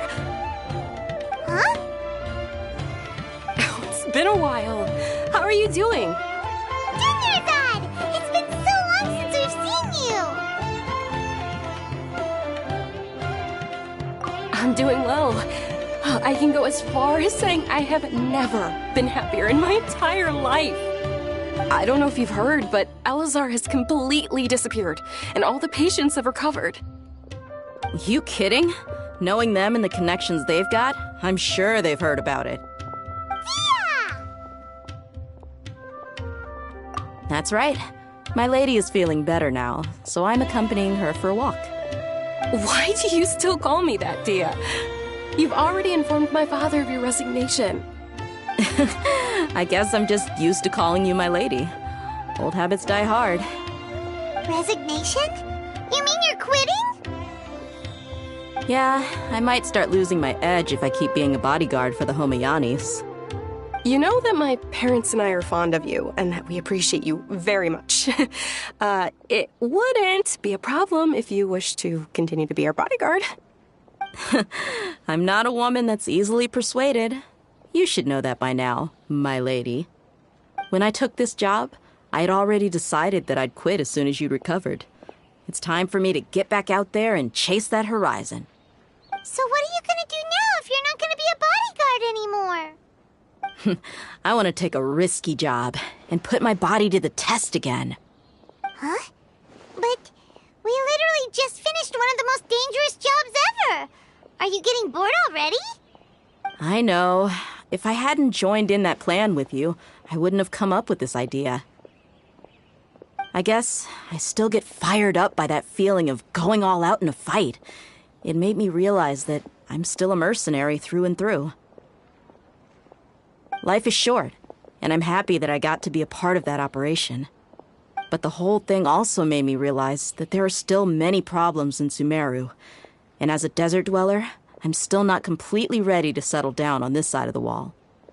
Well, I remember a friend had someone bring you a message. You mean I'll hate them? I didn't expect him to still remember that. I thought he was joking. We just came from talking with Alhaitham at the Academia. Did he tell you that he suggested that I come work at the Academia? What? I heard that Azar and his cronies fell from power, and Alhaitham told me that now was a good time to find a job in the Academia, but only if I wanted to. Whoa. Paimon can't see you being anything other than a mercenary. Me neither. But I think Dia would look great dressed up as a scholar. Ugh, forget about it. I wouldn't last 10 seconds in there. Alhaitham probably just liked the way I worked and knew I'm good in a fight. So he suggested I find some work in the Academia. But you know, if you take him up on the offer, Sino might actually agree and let you become a Matra. Because you're super amazing. The Matra have all the talent they need as long as they have Sino. I prefer to be free to live however I choose. In fact, I chose this job from the very start because I knew it'd be right up my alley. Even if being a mercenary means facing all kinds of danger. A lion has to return to the wild sooner or later. If anything, being your bodyguard has been unfamiliar territory for me. I don't want to see you go, but I'll respect your decision. I'm glad to hear you say that. Come on, no need for the sad face. It's not like we'll never meet again. Once the whole Dendro Archon thing is settled, everything in Sumeru will take a turn for the better. That makes me happy too. But a peaceful society will probably mean less demand for mercenaries like me. Before long, we'll be a dying breed. So I'd better get to work while I still can. Huh? But wait a second. You make it sound like you're leaving now. Well, no, not yet at least. I promised my lady I'd stick around until next week. So, have you been in Port Ormos this entire time? We were wondering if you had received a letter from Nilou. Oh, did Nilou write to us? She heard that you were seen in Port Ormos, so she sent the letter here. Huh. It was probably sent to the inn that we're staying at. My lady has been very energetic lately and keeps taking me on hikes, staying out even into the night. By the time we get back, the receptionist is usually off napping on the job. Right, and we tend to leave quite early in the morning, so the old man on duty is also usually dozing off. So what it really sounds like is that the person on duty is always asleep. I bet the letter's at the reception desk. I'll go check later. No wonder there wasn't a reply. You never received the letter. Good thing Nilou asked us to come and check on that. Sorry to make you two come all the way out here. It must be something important for Nilou to specifically write to us like that. Yes, she said they were preparing a victory feast in the Grand Bazaar, and will also be celebrating Cyno's reinstatement as General Mahamatra. She was hoping you could come. Great! I'll be sure to attend. Count me in too. But is there some sort of dress code or anything for the feast? Can I just show up looking like this? Since it's being organized by Nilou, I don't think she'll be too picky about that. If anything, I think she wants to see us as our most natural selves. All right, then this is how I'll show up. The feast will be held in 2 days, so don't forget. Sure. Thank you so much for letting us know. We'll see you there. Oh, by the way, do you happen to know where Cyno and Raman are? The General Mahamatra always comes and goes without a trace. Normally no one knows his whereabouts. Oh. But last time we met, he mentioned that he had something to do in Aru Village. You can try your luck there. As for Raman, your guess is as good as mine.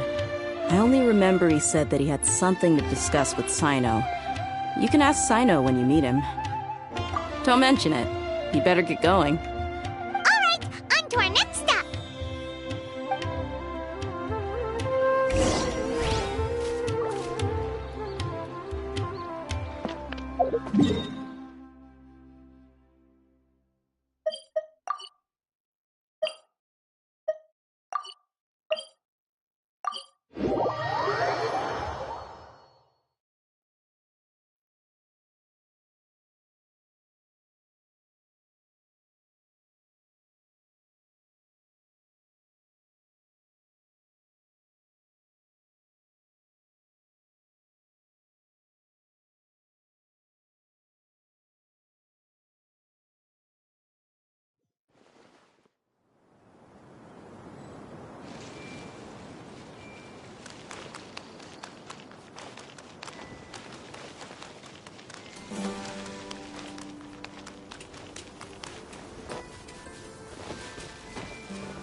Everyone hold hands!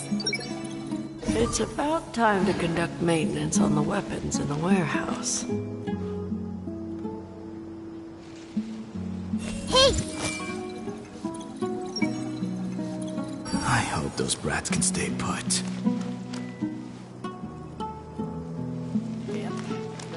I see everything!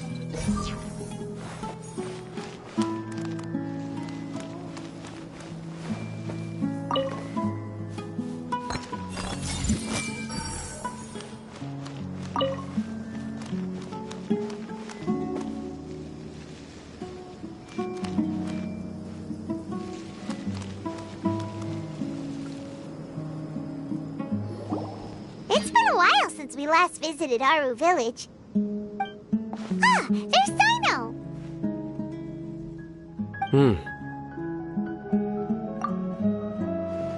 What brings you here?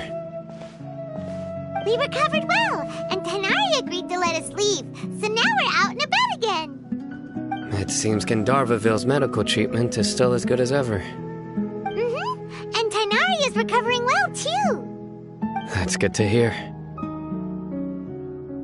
Yeah, you're the one who brought us to him when we lost consciousness, right? Thanks for that. You're welcome. Tighnari has excellent medical skills, and Kale is quite attentive. It was the best place for you. But why are you just standing here like a dead tree? I'm meeting some people. Oh, you mean Candace? I've already talked with Candace and the village chief. They're still at the usual place.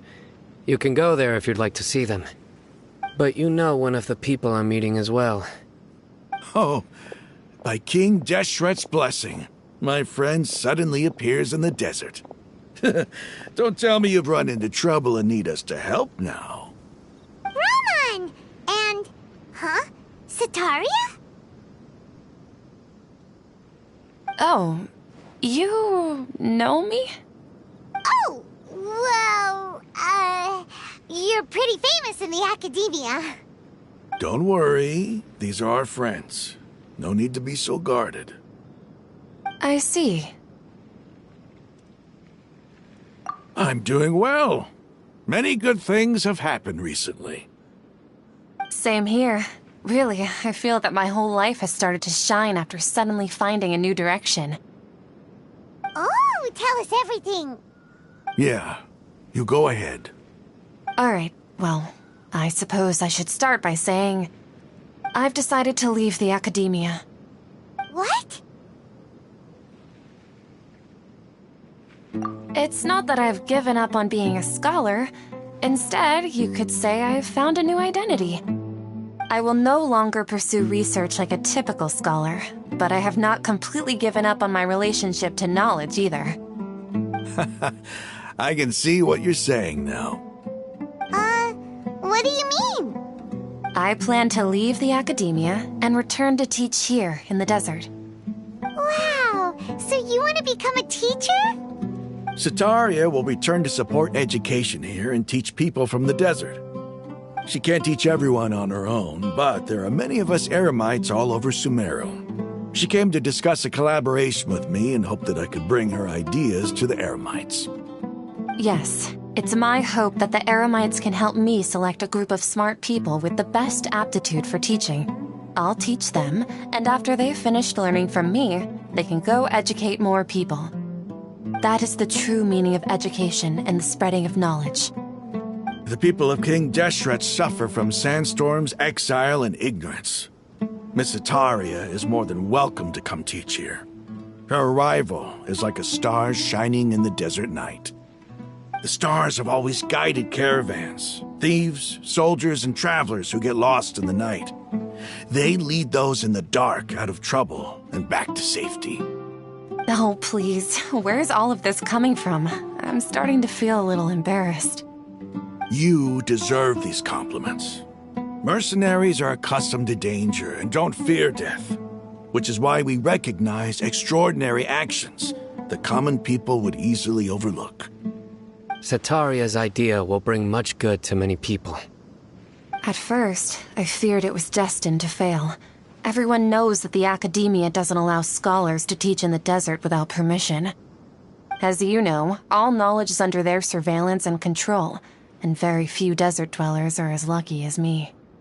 But what I heard at that time has been haunting my heart, as if there were lightning bolts constantly bombarding my soul.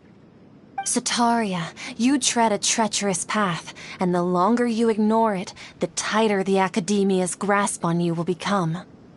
Setaria, why haven't you gone home? Never forget that the desert that belongs to you lies elsewhere.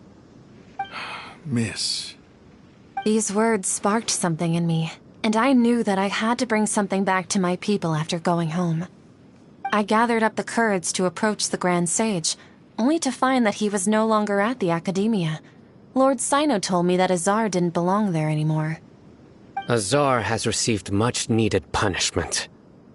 Though, if you ask me, it may have been too light. You probably have already heard.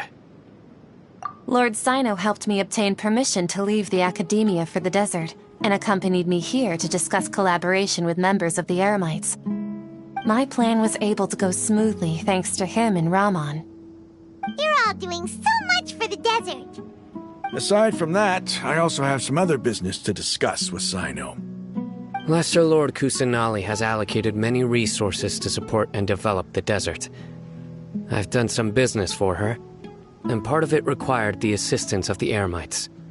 I applied for a few batches of educational materials from the Academia, and sent them to several groups in the desert, as instructed by Lesser Lord Kusanali. I believe the people will make good use of them.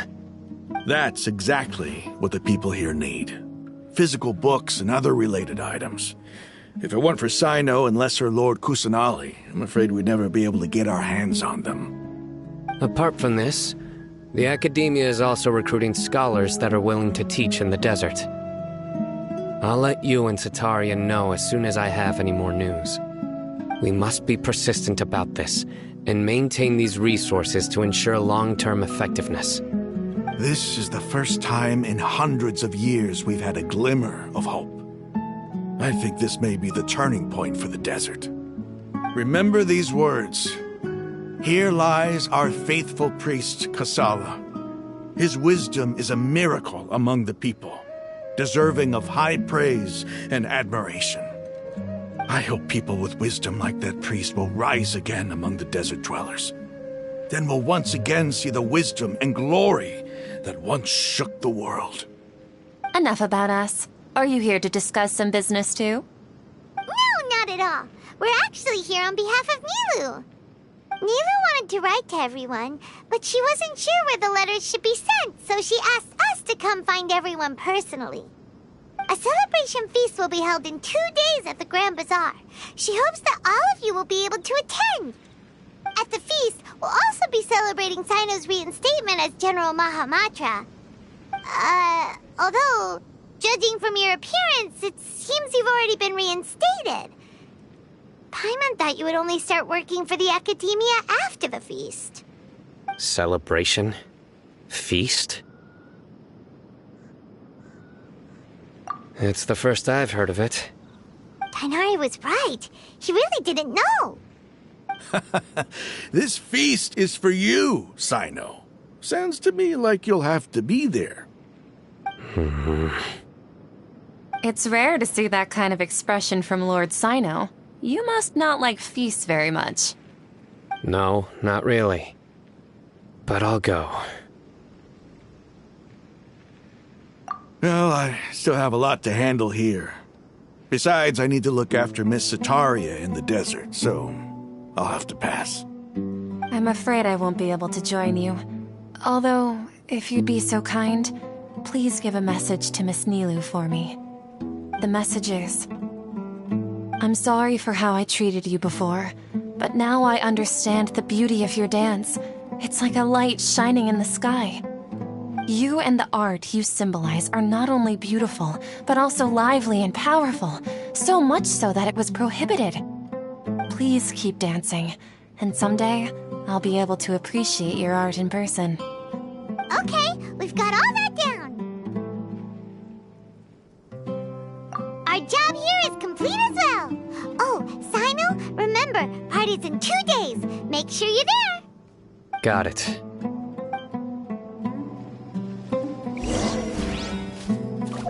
The numbers are correct.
celebrations coming along.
I see everything.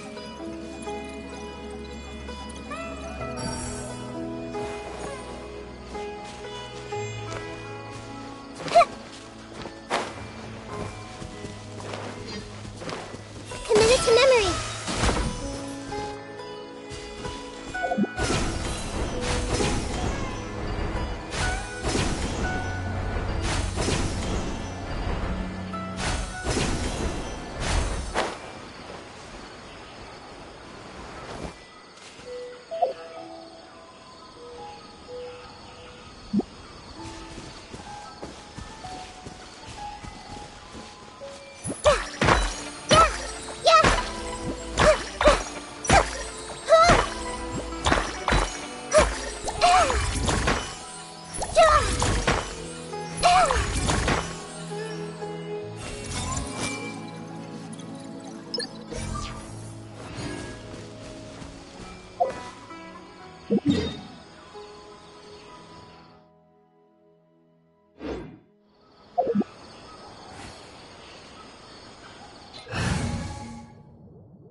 Solidified!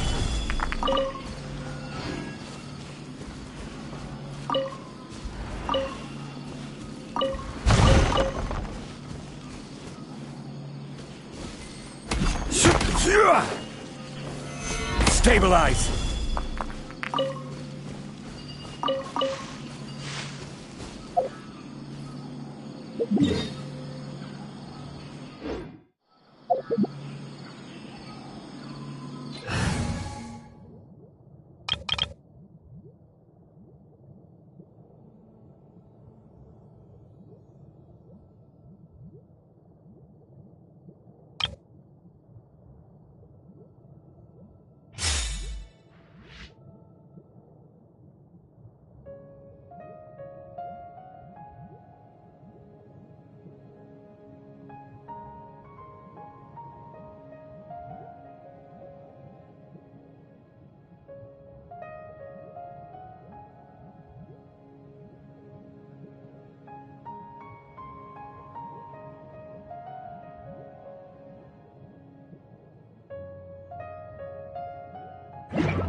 Everyone hold hands.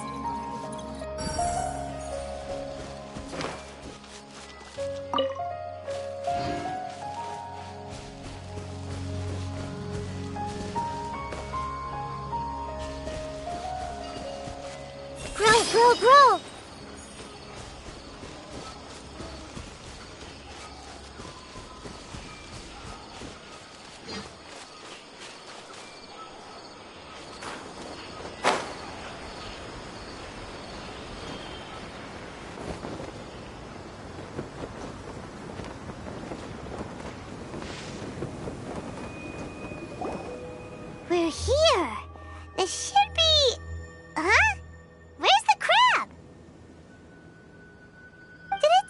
scuttle away.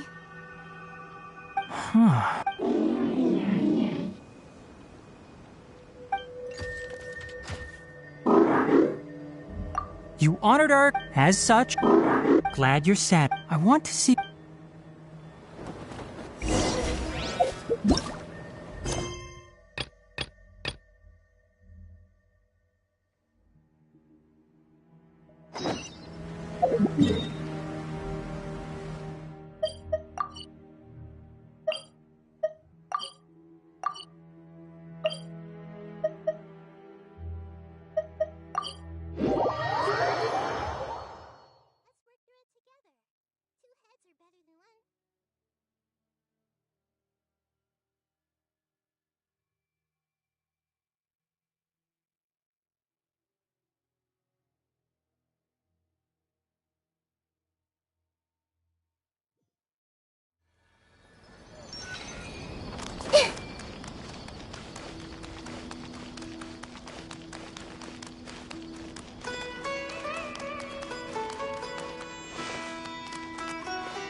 I see everything. I hope the children are doing well.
Everybody's already here. Looks like we're the last ones to arrive. I'm here. Ah, there you are. Well, look who finally decided to show up. You look like you came here immediately after finishing up some work. I'm very happy to see you here. But we're not late, are we? It's just that everyone else arrived ahead of time. I propose that the last one who arrived be put in charge of today's speeches. Nah, there won't be any speeches today. Oh, really? Well, even better. Come join us over here. Let's share some great food and drinks, and chat about all sorts of fun things. Everything looks quite good. Wow! Paimon can't wait! Traveler, just look at all the delicious food here!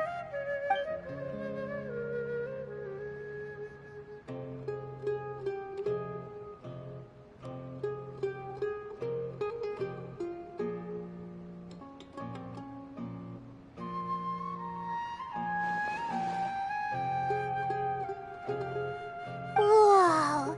It's so delicious! Oh, this grilled meat tastes amazing!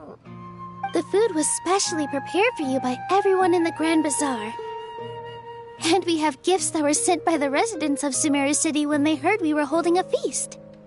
Everyone that came said that you saved Sumeru and wanted me to thank you all on their behalf. Ah, feels kinda nice to be seen as a hero. I could get used to this. Being a bodyguard is also a hero's job. You've always been amazing, Dia. My lady sure has a way with words. Thanks. I'm glad to hear it. And I'm happy to meet everyone that participated in the great plan. Don't mention it. Come to think of it, we've really done something impressive together. It's unbelievable. We owe it to our abilities. And luck. Really? Why do I remember everybody thinking that luck was against us and feeling like we hardly had a chance of succeeding? That's how I remember it too. It's luck that brought us together, and it was luck that let us form a team. Then, it took even more luck for us to formulate a plan and implement it successfully. Moreover, judging from the results, everything worked out well. Yeah.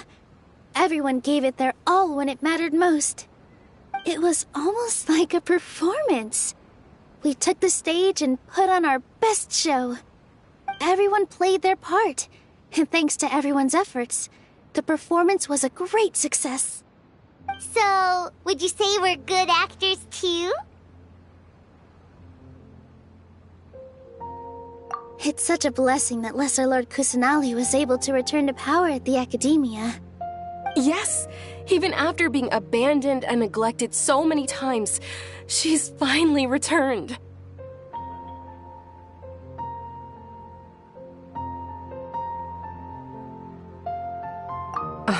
Lesser Lord Kusanali once used all her power in a great disaster, which resulted in her losing all her wisdom and memories of the past. The Academia basically abandoned her because of it. This should be something everybody should remember. Huh? You look surprised. I didn't say anything wrong, did I? No, everything you said is correct. That's good. Something wrong? Yeah, what's with that face? You knew all of this already. Even if those two giants of the Academia are here, I still have to say it. Those sages really have some nerve. 500 years ago, Lesser Lord Kusanali used all her power for the people of Sumeru, and what did they do in return?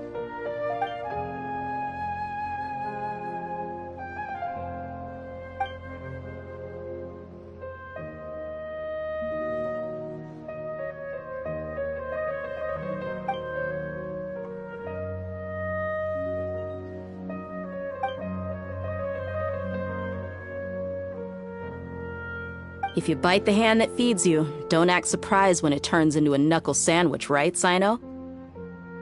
Perhaps I shouldn't say this, but their treatment of Lesser Lord Kusanali calls for a more severe punishment. You could simply tell Lesser Lord Kusanali that you wish to have Azar and his accomplices severely punished. I respect our deity's decision, and won't interfere in any way. While we're on this topic, why didn't you accept the Academia's invitation to become the Grand Sage? Are you trying to say that I'm fit to be a sage? Not at all. But every person handling the selection process has said that you are the most suitable candidate to lead the Academia right now. Why? Because he dethroned Azar from power? Could you try to put it another way? This is a good thing, yet you're making it sound like I overthrew Azar for my own personal gain. But seriously, though, I always wondered if you had some personal motives behind it. I did have my own motive, but it had nothing to do with being a sage. If the rules of our nation were suddenly cast by the wayside, then it wouldn't be long until chaos ensued. I had no intention of letting their dreams disrupt my life. By that, you mean your life working as the Academia's scribe? Precisely. Wait, is that all? So, that's the only reason why you joined us and came up with all those plans? It's reason enough. You've certainly got quite the personality. You flatter me. All right then. How about you? You've already resumed work as the General Mahamatra, right? That's right. Will you be happy with that life? It's not about being happy. There are merely a lot of things that I must do. Even so, keep your spirits up and try to be happy, okay? And try to smile more every day, just like I'm doing now. Thank you. I'll keep that in mind.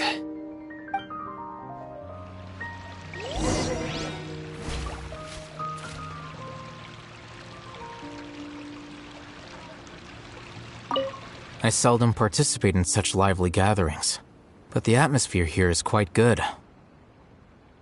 No, this gathering today has a unique meaning. The Grand Bazaar is lively because the people here feel happiness from the bottom of their hearts, unlike the farces at the Academia. That happiness is an emotion that'll be forever alien to those bookworms who have driven themselves insane by studying. I seem to have taken both keys when I left the house. Oh well.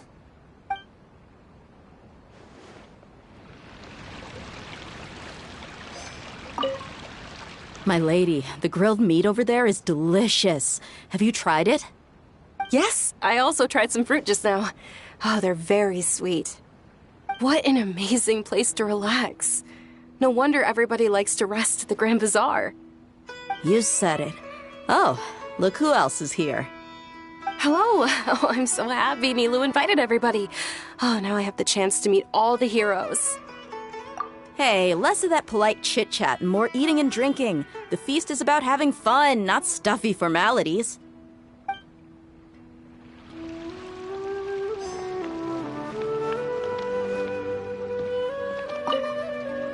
The atmosphere here is good, and everything is delicious.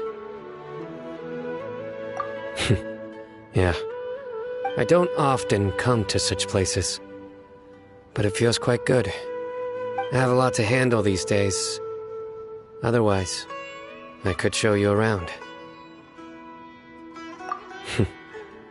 There's always next time. We're friends after all. This feast is pretty good. I like it.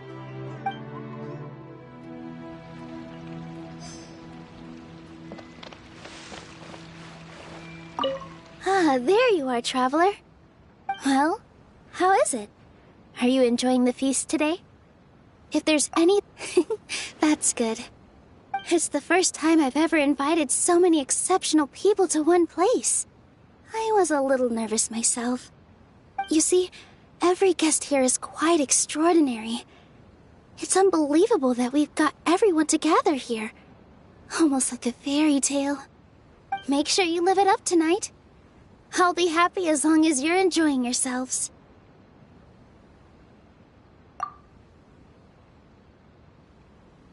I'm honored to have her think of me this way. If I have a chance in the future, I would really like to invite her to one of my performances. I can't explain why, but I just feel elated right now. Thank you.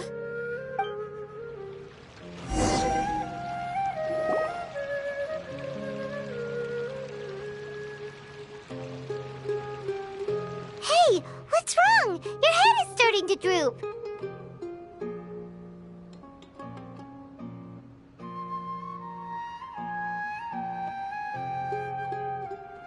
Hey, you can't just fall asleep here. Paimon will go find something delicious for you to eat. You'll wake up once you've put something yummy in your tummy. Of course, just wait here for Paimon.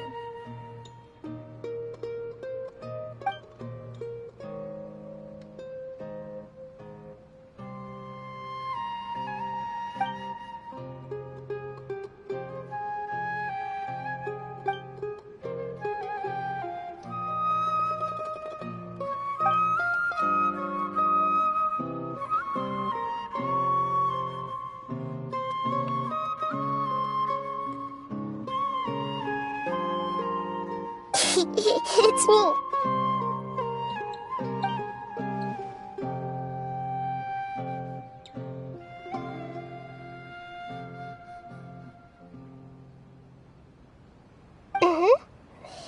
You may blame me for being a bit too self-indulgent. I was thinking about talking with you, and the next thing I knew, I had made a connection with you.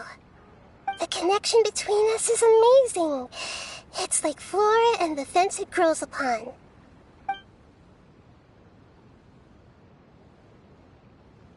I heard there's an amazing celebration feast today at the Grand Bazaar. I wanted to have a look for myself, so I snuck in. Lately, I've been so busy dealing with all the fallout from recent events, so I really haven't had any free time. Although you've already helped me with a lot, there's still one more thing I hope you can help me with.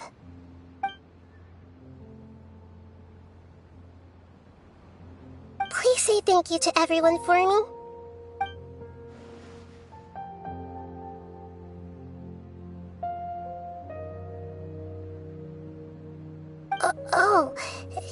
Is it not convenient for you to do that for me?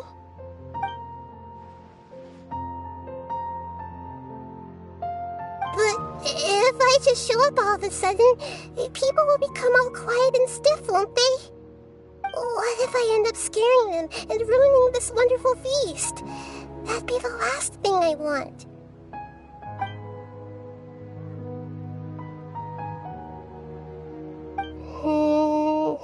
Let me think about it. Okay.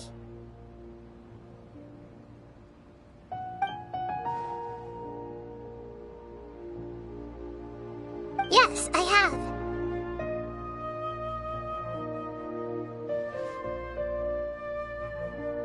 You said I should go thank everyone as myself, right? So, I've decided to borrow your body for the time being. Please don't blame me. The floor also climbs up to the fence to get closer to the sky.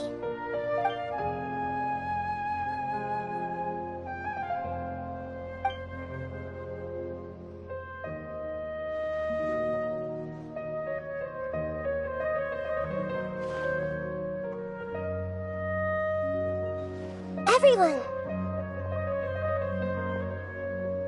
Are you awake now?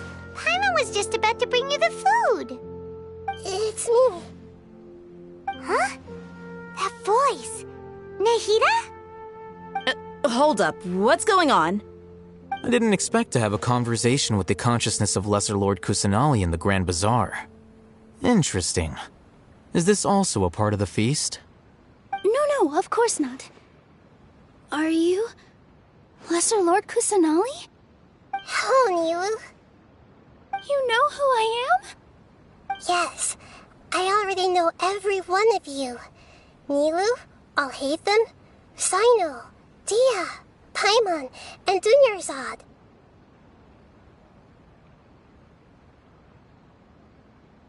Lesser Lord Kusanali? I took the liberty of occupying the Traveler's body so that I could thank all of you in person. Thank you so much for rescuing me, even if that meant placing your own safety in peril and taking the risk of becoming enemies with the Academia, the sages, the doctor, the balladeer, and even the entirety of Sumeru. Without you, without any of you, I would have been in a much more difficult situation. Had you not helped me to resolve the crisis, not only I, but Sumeru and even the entirety of Teyvat would have suffered great misfortune. People refer to you as the heroes who managed to rescue a god. I'm quite fond of this name.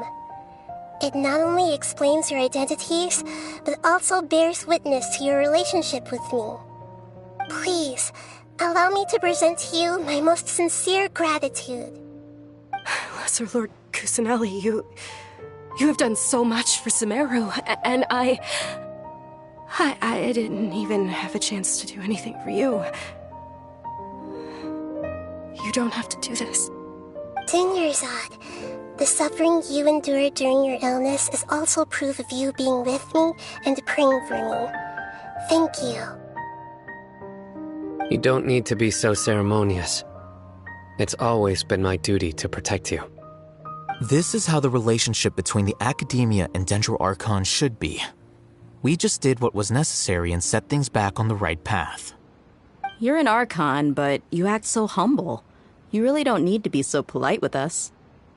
I'm honored to have been able to take part in this plan. I hoped you liked the dance I dedicated to you. Thank you, all of you. Thank you so much.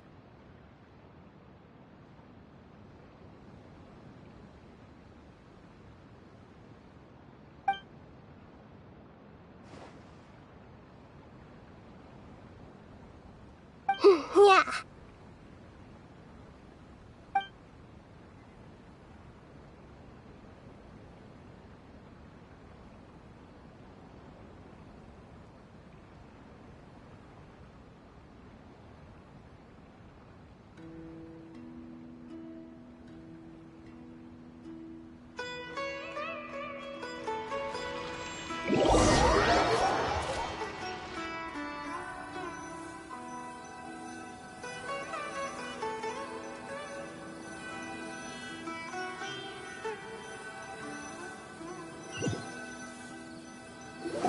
you awake?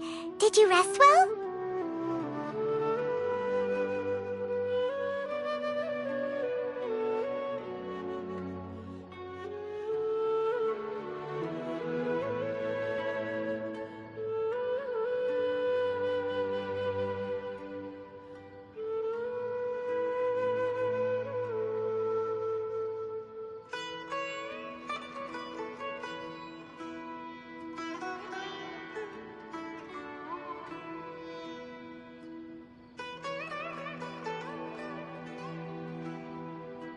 After Nahida left, you ate a lot of food.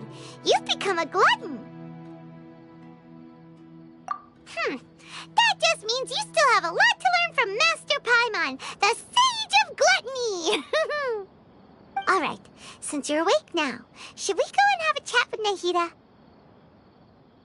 She should be in the academia right about now. If you have any questions, now's your chance to ask.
If you're not sure what to do next, how about I take you on a walk?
Traveler and Paimon?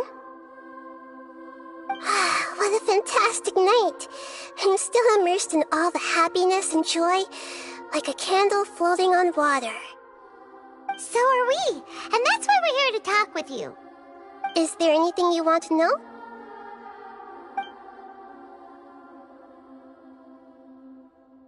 After recent events, the Akasha can no longer function as it used to. I've given it some thought, and have decided to shut it down permanently. But this is definitely not a bad thing.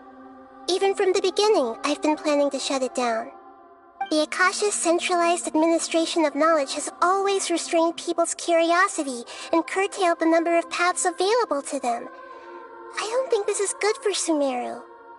Although people may initially feel a little uncomfortable with the loss of the Akasha, they will soon understand that this life is more suitable for them. And as for the future of Sumeru, I'm preparing to regain control of the Academia. The former sages have received their punishment, but the new sages have yet to be selected. I will oversee the process personally. I hope that the new 6th grade sages will be more focused on academics. Sumeru needs such leaders more than ever.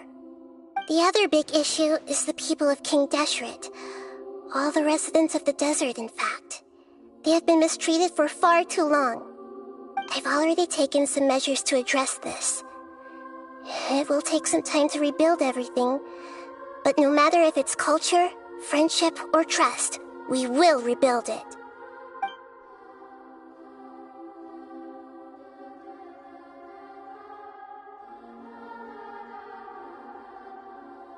You mean, what happened after the doctor put you to sleep?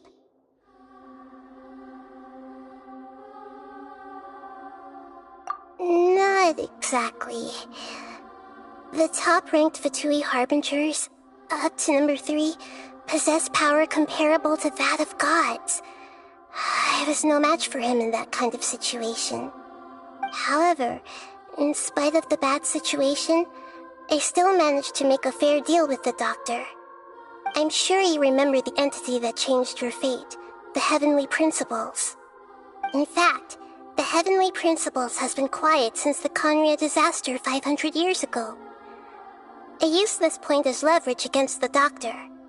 I told him that the Heavenly Principles may be awakened if I destroy the Gnosis. Although it was just a bluff, he still fell for it. I assumed that the Heavenly Principles wouldn't just stand by and let such extensive damage to its laws take place. And as for what I exchanged for the Gnosis, the exchange served as both punishment for the doctor as well as a boon of new knowledge that I couldn't refuse as the God of Wisdom.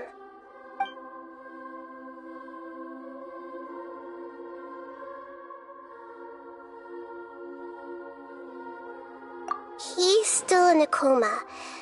I've hidden him like how one would hide a feather. I know you have many misgivings about him, but as someone who had become a god, he has retained a number of very useful features. Don't worry, I'll keep an eye on him and make sure he doesn't do any evil. In addition, there are still some mysteries left in him. Some things may be very clear from my perspective, but he is still yet to understand them himself. His future will be determined by fate.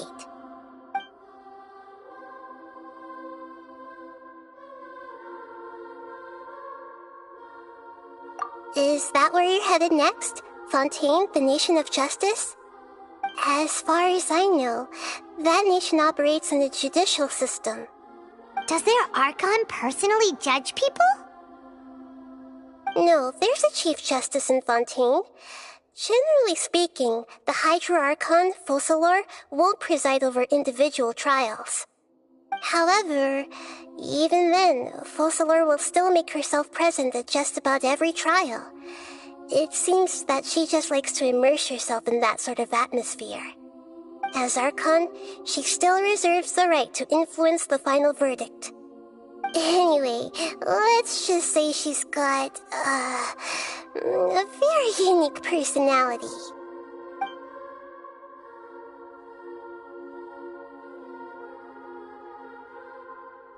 Are you sure? Isn't there something else you haven't asked about yet? Huh? You mean... About your brother. While you were resting at Gandharvaville, I took some time to perform an Irminsul search for information on your brother.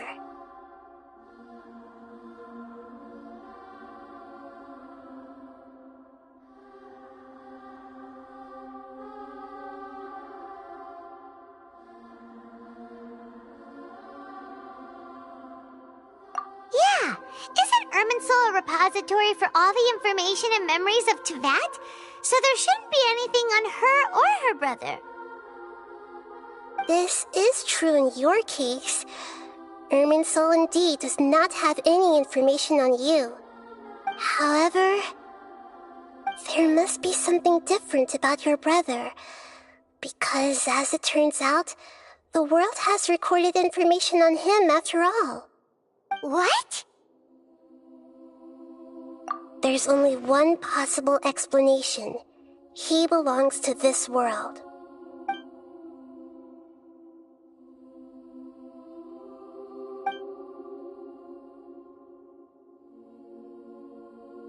But nothing about this makes any sense! Wasn't this your first trip to Teyvat?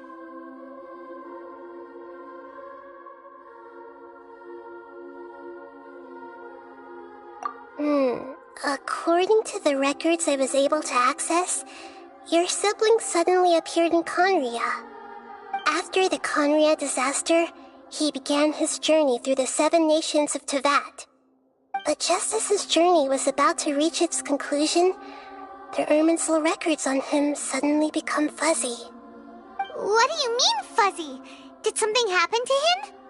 All I know for sure is that somebody, for reasons only they can know, is deliberately obfuscating his fate. And whoever it is, if they can do that, who knows what else they're capable of.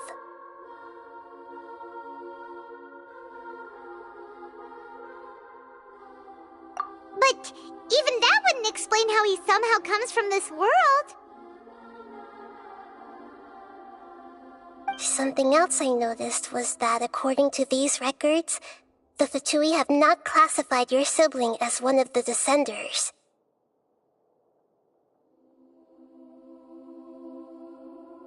What's a Descender? Paimon's never heard of it.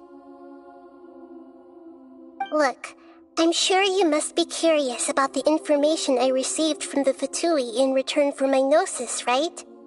A very important part of the intel was about this world's Descenders. External beings, ones that don't belong to this world. Traveler, you are Teyvat's 4th Descender.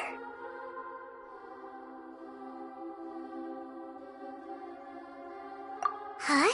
So the Fatui count 3 other Descenders before the Traveler, and her brother isn't even one of them? That's right. My current hypothesis is that the first Descender was likely what we now call the Heavenly Principles. As for the other Descenders, I still need to verify their existence. It could take me some time. Paimon's head's about to burst from all this crazy new information. And yet, even knowing all this, I'm sure you must still have a lot of unanswered questions. I must say, I truly regret that I can't help you more as the God of Wisdom. There are many questions in my heart as well. I will need some time to go through each one of them. And soon, you'll also begin your journey anew and depart from Sumeru. I'm very interested in your future. It's a journey that can't be observed or recorded by this world. If fate is the ultimate knowledge, then your future will be the ultimate fate. Paimon's sure glad we got to meet you, Nahida. The pleasure is all mine. I can't thank you enough. Alright, that's enough talk for today. If you ever miss me, just close your eyes, and maybe I'll appear in your dreams.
Something on your mind again? Let's work through it together. 2 heads are better than 1.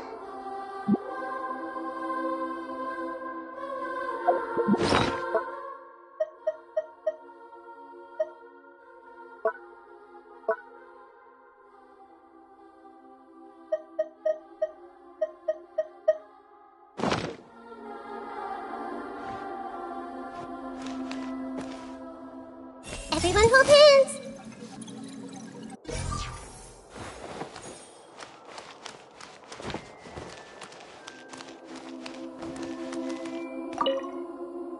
Is there anything you want to know?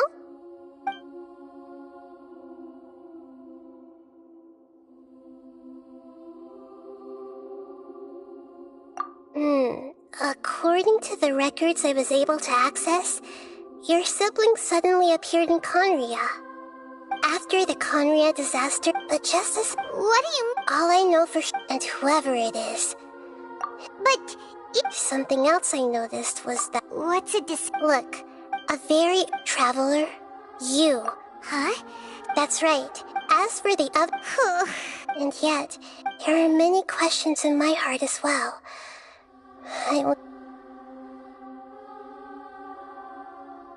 And soon, you'll all... I'm very... If fate is the... I'm sure glad we... The pleasure is all mine. I can't thank you enough. Alright,